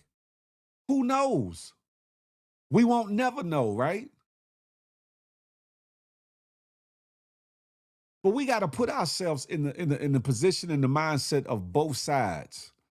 It don't matter if you're a white person, it don't matter if you're a black person or any other persuasion, race, ethnicity, culture, or creed, or sexuality. Put yourself in somebody else's shoes for a moment. How would you have handled that? Some of y'all would say, I would have went and got somebody. Who's to say that if he got up to go do that he would have had that opportunity to do so? They say the guy walked up and was standing right over him, even from a lower bleacher step. Who's to say that he would have been allowed to go get somebody without getting touched or beat up or some fisticuffs happening? Who's to say that? Who's to say how you would have responded in that moment? Who's to say how you would feel about your child being on either side of that coin of the situation? Again, it's a tragic situation for Austin Metcalf and his family. I am not trying to downplay that brother's loss, his life loss, or his family's grief. Because I couldn't fathom losing my child for no reason. Y'all have kind of seen and heard how it has affected me with my youngest daughter going through what she went through with her heart transplant. I couldn't imagine losing my child in such a tragic way or whatever the case may be. And it's a tragic situation, unfortunate situation. Would I want my child to defend himself? Hell yeah. Would I have rather it been just fist on fist? Hell yeah. Who knows what the true mindset of that young man was? He could have been fearful. He might have been afraid.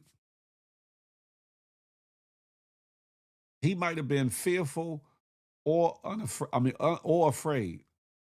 Again, the brothers themselves were a lot bigger than him, allegedly, right? Or at least is being reported and or testimony has come out. But not only that, it wasn't just the two twins. It was two to three other individuals with him. You ever had a group of people approach you in a menacing light?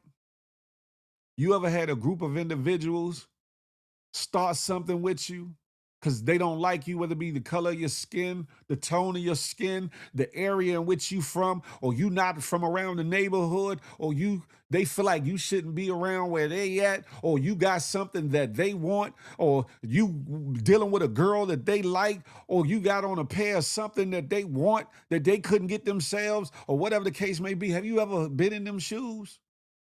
Have you ever been outside in any capacity, not necessarily in a gang, not necessarily representing a block or a section or any of those things, but been approached by somebody or some people, whether it been a thing of bullying, whether it been a thing of extortion, whether it been a thing of strong arm robbery, meaning come up out your pockets, come up off that jacket, you know what it is, whatever the case may be, or people just being territorial and stupid,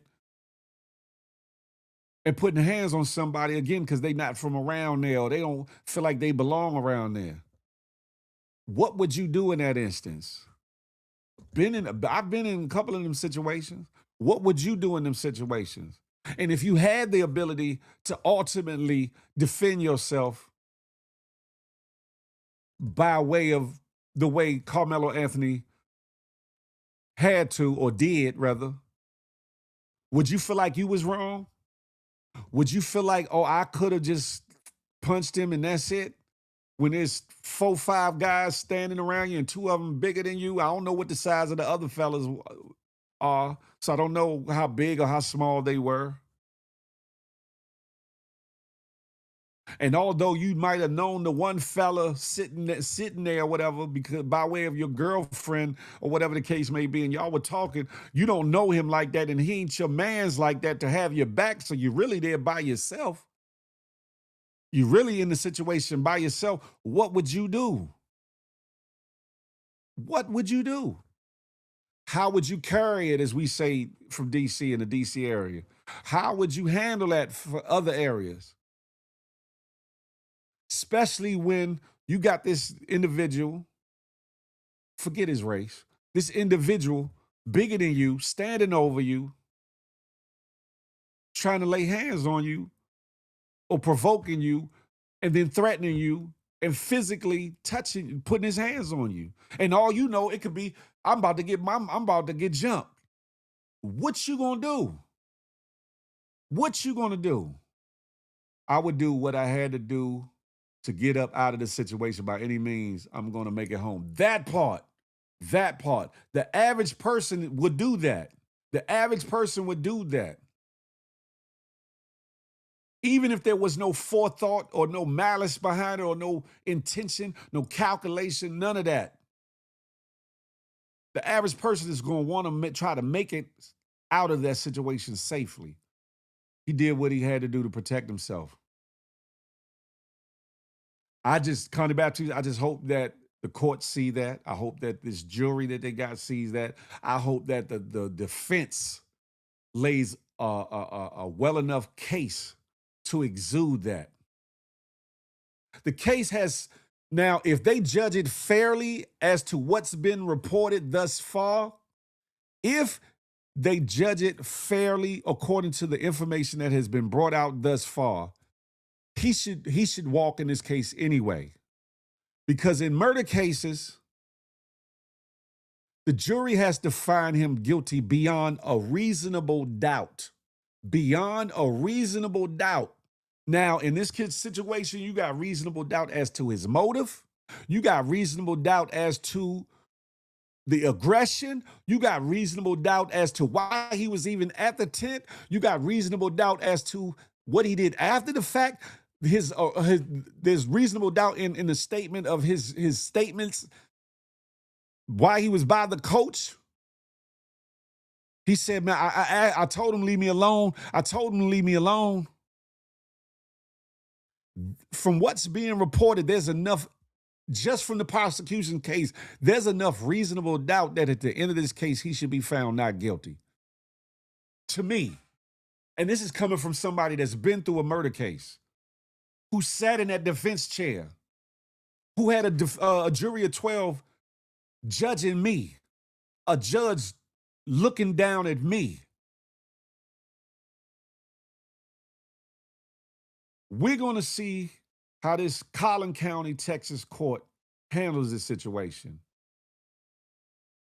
They're saying that they should be at deliberations by Wednesday, 2 days from now. They're moving through this case fast. And for somebody that's been in a murder case, to me, this case did go hella fast. This case has gone hella fast. Because my case went 2-3 weeks. Something like that, 2-3 weeks that I can remember. The actual trial. The deliberation on my case was faster than we thought. The deliberation, they came back in about 30 minutes. 30 minutes, or was it 30 minutes after lunch? I can't remember, but it was like 30 minutes, which in some cases is either a very good thing or a very bad thing. In my situation, it was a real good thing.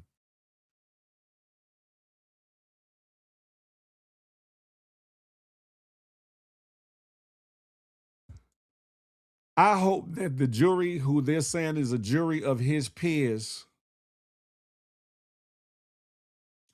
will judge this honestly, openly, and fairly. And again, I just laid out 3, 4, 5 ways that there's already reasonable doubt as to his motives, his intentions, and what he did.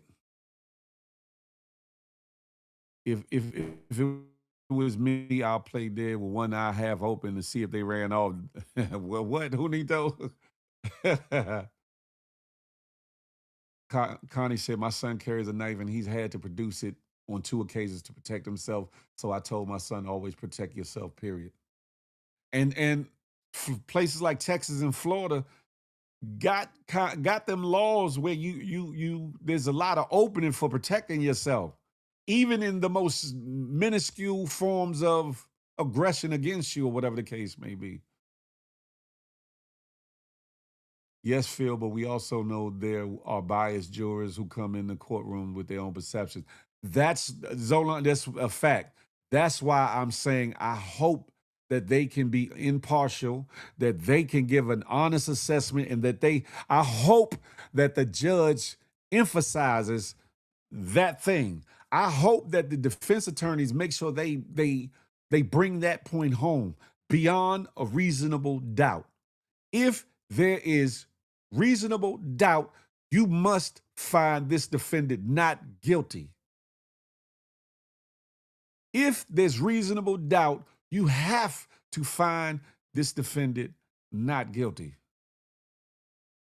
I hope the judge, I hope that's a stipulation that the judge, when it comes to jury instructions, when the case is over, after the closing arguments are had, that's a stipulation that the judge admonishes the jury to that fact. I hope that during the defense presentation that they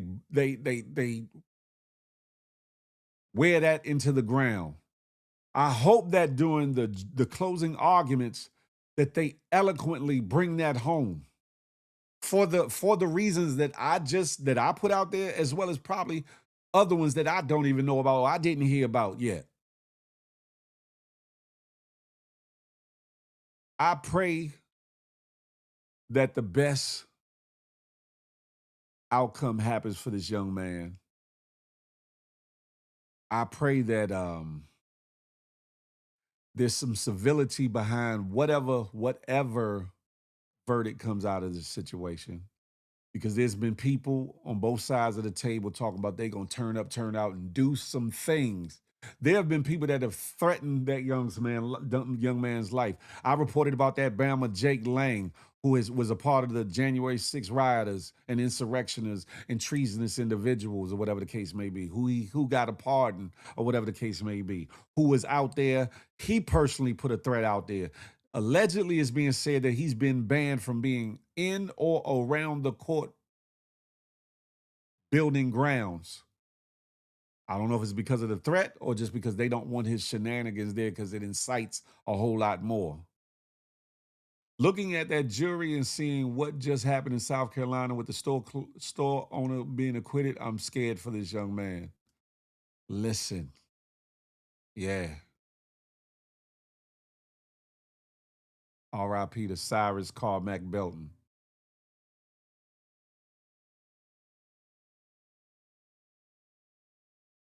I just hope and pray that that young man gets his fair shake when it comes to justice. I hope that he comes out of this good. I hope that that jury is impartial. I hope that the judge ain't on no BS. And I pray for both sides of that family. I pray for both sides of that family. When is the verdict coming out, Phil? I don't know. They said that they should be wrapped up in deliberations by Wednesday. That's what they're saying. Who knows? They could wrap up today. It might be tomorrow. Who knows? And then when they wrap up, because it's the defense side going on now, and then they'll have closing arguments. I think maybe they'll go through motions first or closing arguments, because I don't know if the defense put up motions to have the case thrown out on the basis of what came out during the prosecution side, meaning that it wasn't enough to go forward with. I don't know if they did that or whatever the case may be. Usually that is a motion or two or a tactic that is utilized in a case, a murder case or whatever the case may be, such as this. I don't know. Maybe it'll go to deliberations before then. Maybe it'll go to deliberations after then. Again, the case now that it's underway is moving hella fast to me, as somebody that's been through it. Is moving hella fast.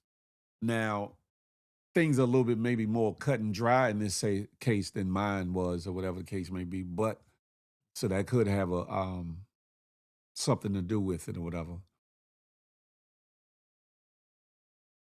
Again,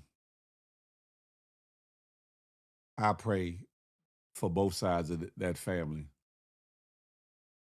Now, during the trial, and after the case is over.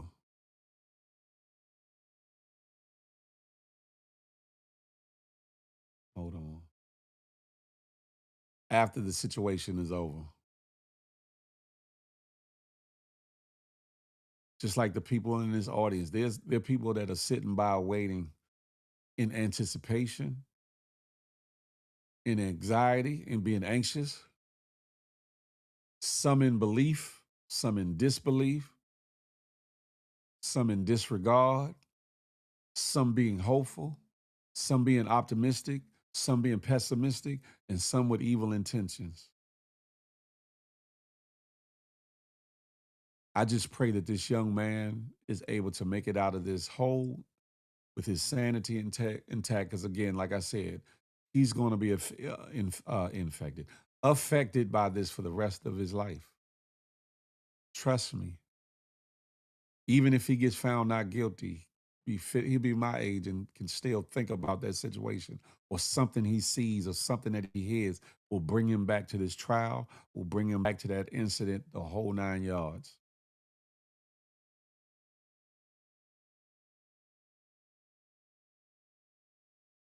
And I pray for the loss, pray for comfort and peace in what took place for the Metcalf family.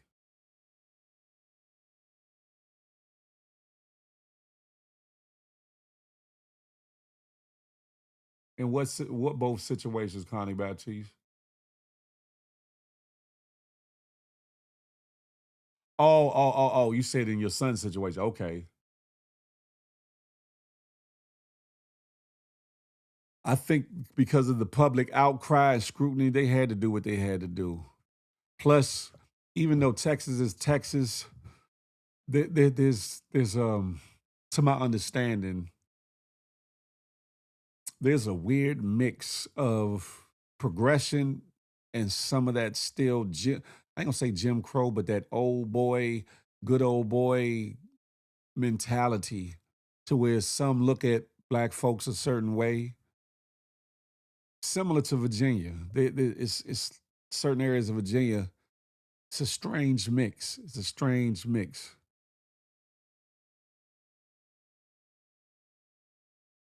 And as progressive as a lot of Texas is, or some of Texas is, let me say that, there are some people that are from there or have moved there from other areas that believe in the olden way of things,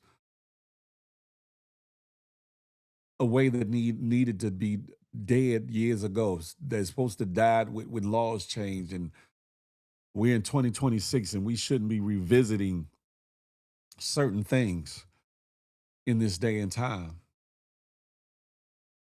However, unfortunately, we are. And a case like this brings about the best in people, in some, and it brings out the worst in people, in some. You're going to see it, you're going to hear it.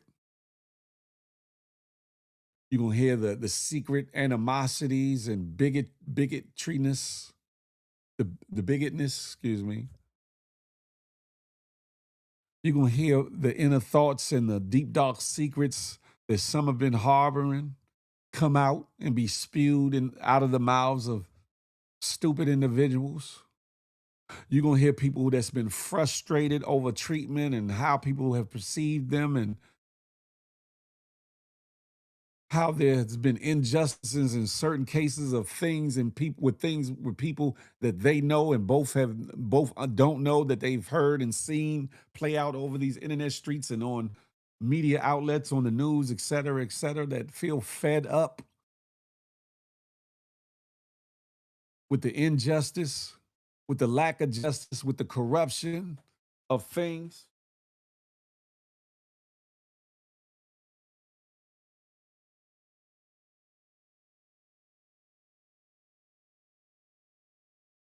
I pray for that justice be done. And in my most unbiased opinion, given all that I've heard thus far, that young boy needs to be found not guilty. I don't know if it's against the law to carry a knife. Hey, Lyrical Soul Vibes, I'm over on YouTube. I don't know if it's against the law to carry a knife in Texas. In a lot of states, it's not. In certain states, it is. If that's illegal, that might be the only thing that they have to either convict or slap him on the wrist for.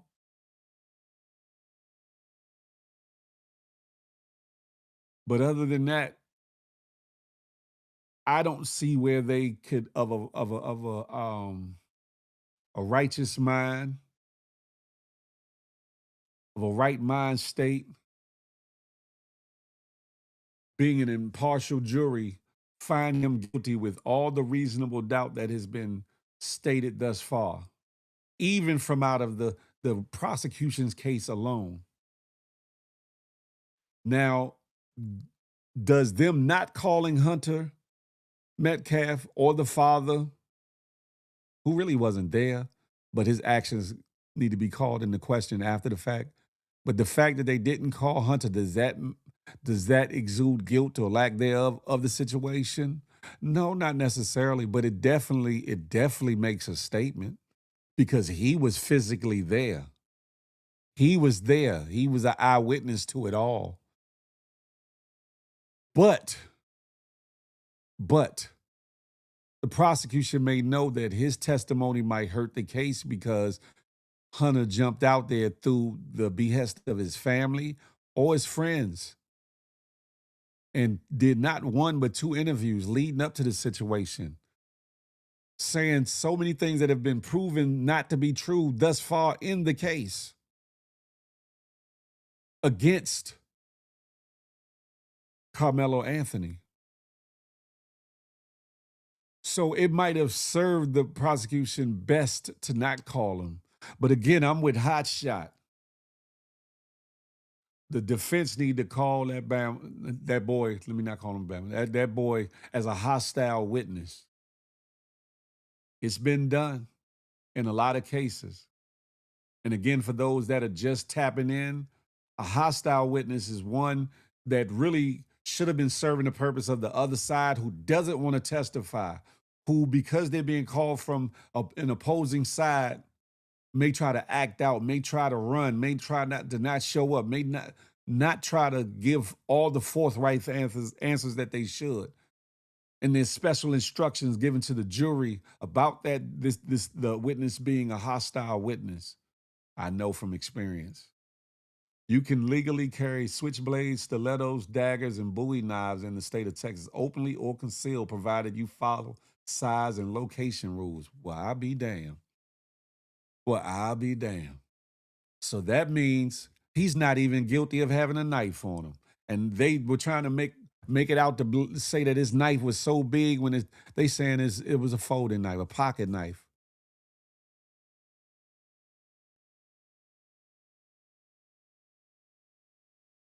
I'll be damned.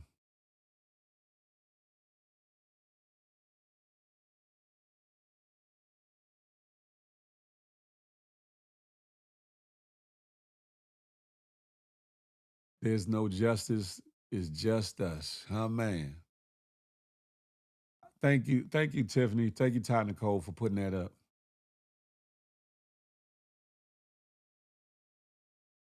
That alleviates that right there.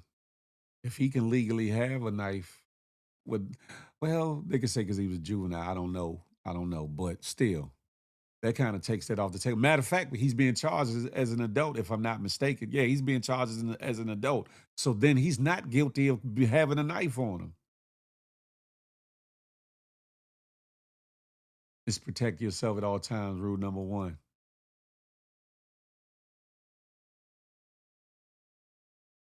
It's a very unfortunate set of events that could have happened to anybody, any one of us, any one of our children, in any state, on any given day.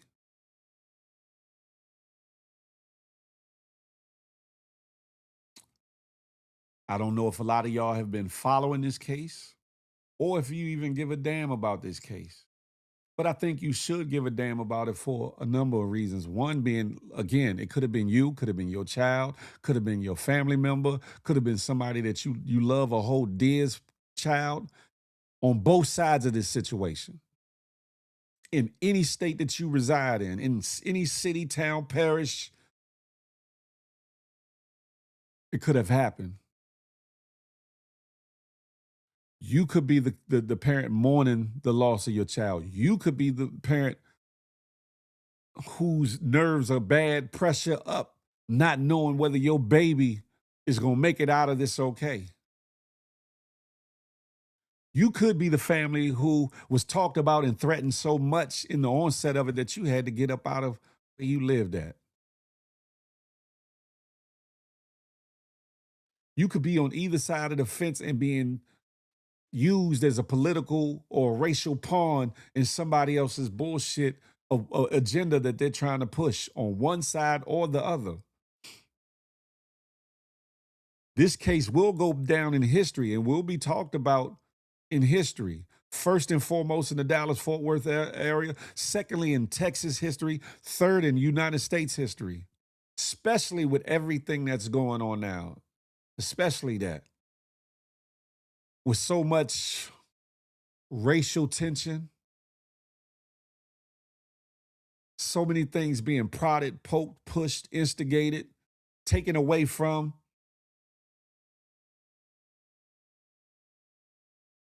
We're in funny times, ladies and gentlemen. We're in funny times.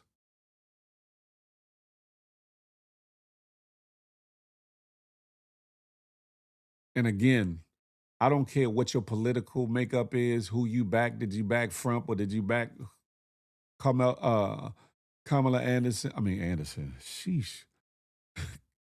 Kamala Harris, forgive me, or whatever the case may be.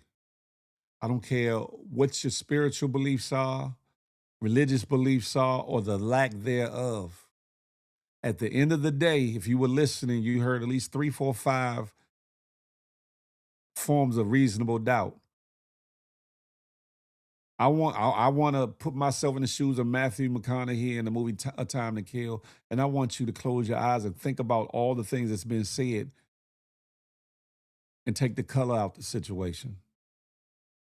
What would you have done? What would you have wanted your child to do? How would you feel that your child made it home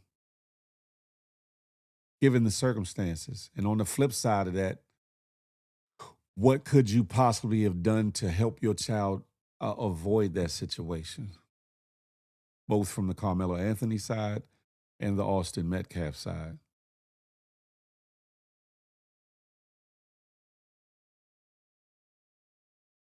I can go on and on about it, ladies and gentlemen. I won't. This case is developing and moving forward as we speak. Court should be in session by now. It's 10:16 here. That means it's 9:16 there. Court should be in session now. Defense should be putting up a witness or going through some emotion or something right now as we speak. Y'all pray for a righteous outcome. Y'all pray for a righteous outcome. Y'all pray for sanity, security, and calm over this situation. Because this is the type of situation that could set people off one way or the other, especially in the climate that's been permeating not only in that state, but throughout the United States. Y'all pray for that young boy, Carmelo Anthony, because again, as somebody who's been through it, your life or your thoughts or your feelings, the remembrance, the haunting, the changes that come out of it mentally, spiritually, emotionally, don't just stop when they say not guilty or guilty. Y'all keep them in your prayers.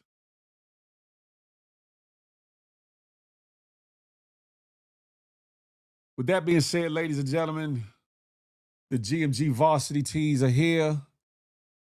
Orders are starting to come in. Don't miss out. I think I'm down. I ain't gonna tell y'all that. $30 if you order real soon. Then it's going to $40. Once I put it on my website, they will be $50 a pop. Don't miss out. You say you part of GMG and you're a part of the movement, get you a GMG tee.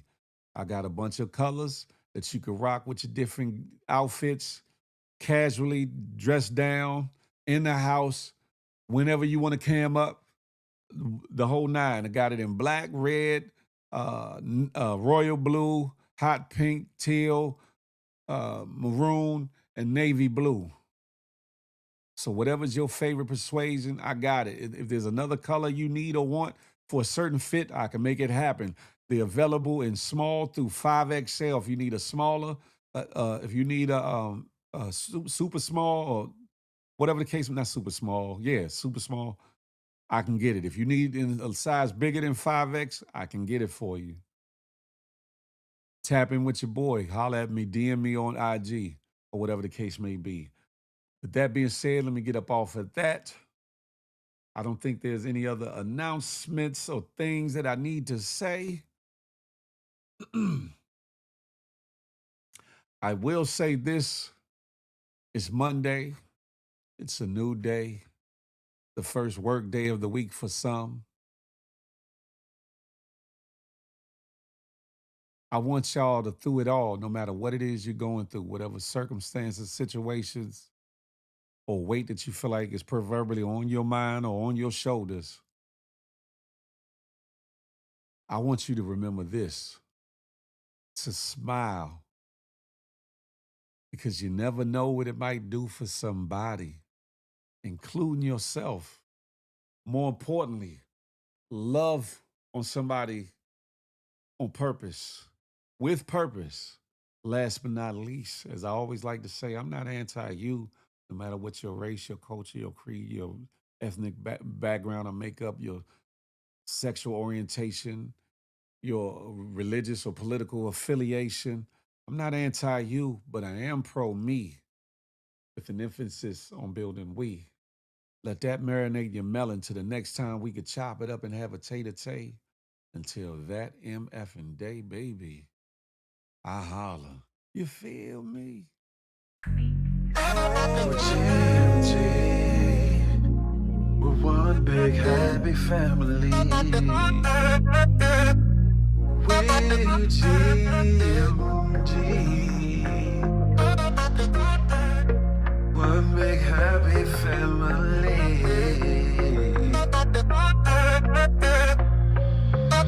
Hey, hey, thank you for tuning in. Make sure you come back again. Tell a friend, tell a friend. It's GMG and Big Phil Speech.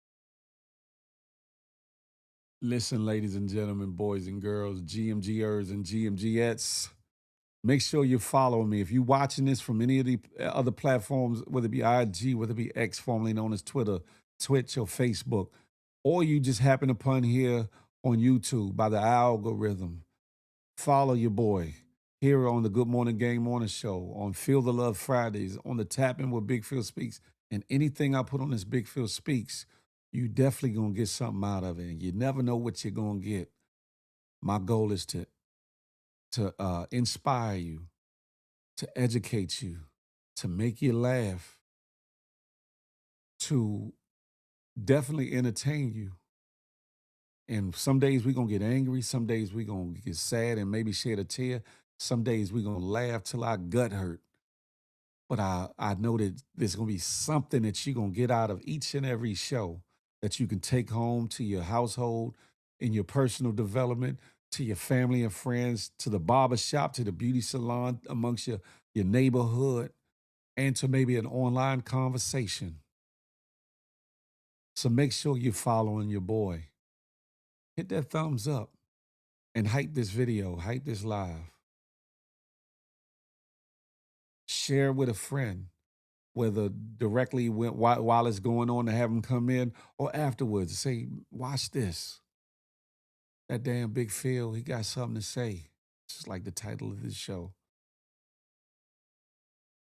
Share it with somebody. Help us grow. And help me become a better host, a better podcaster, a better content creator, a better journalist, a better meteorologist. Shout out to Queen's Flip.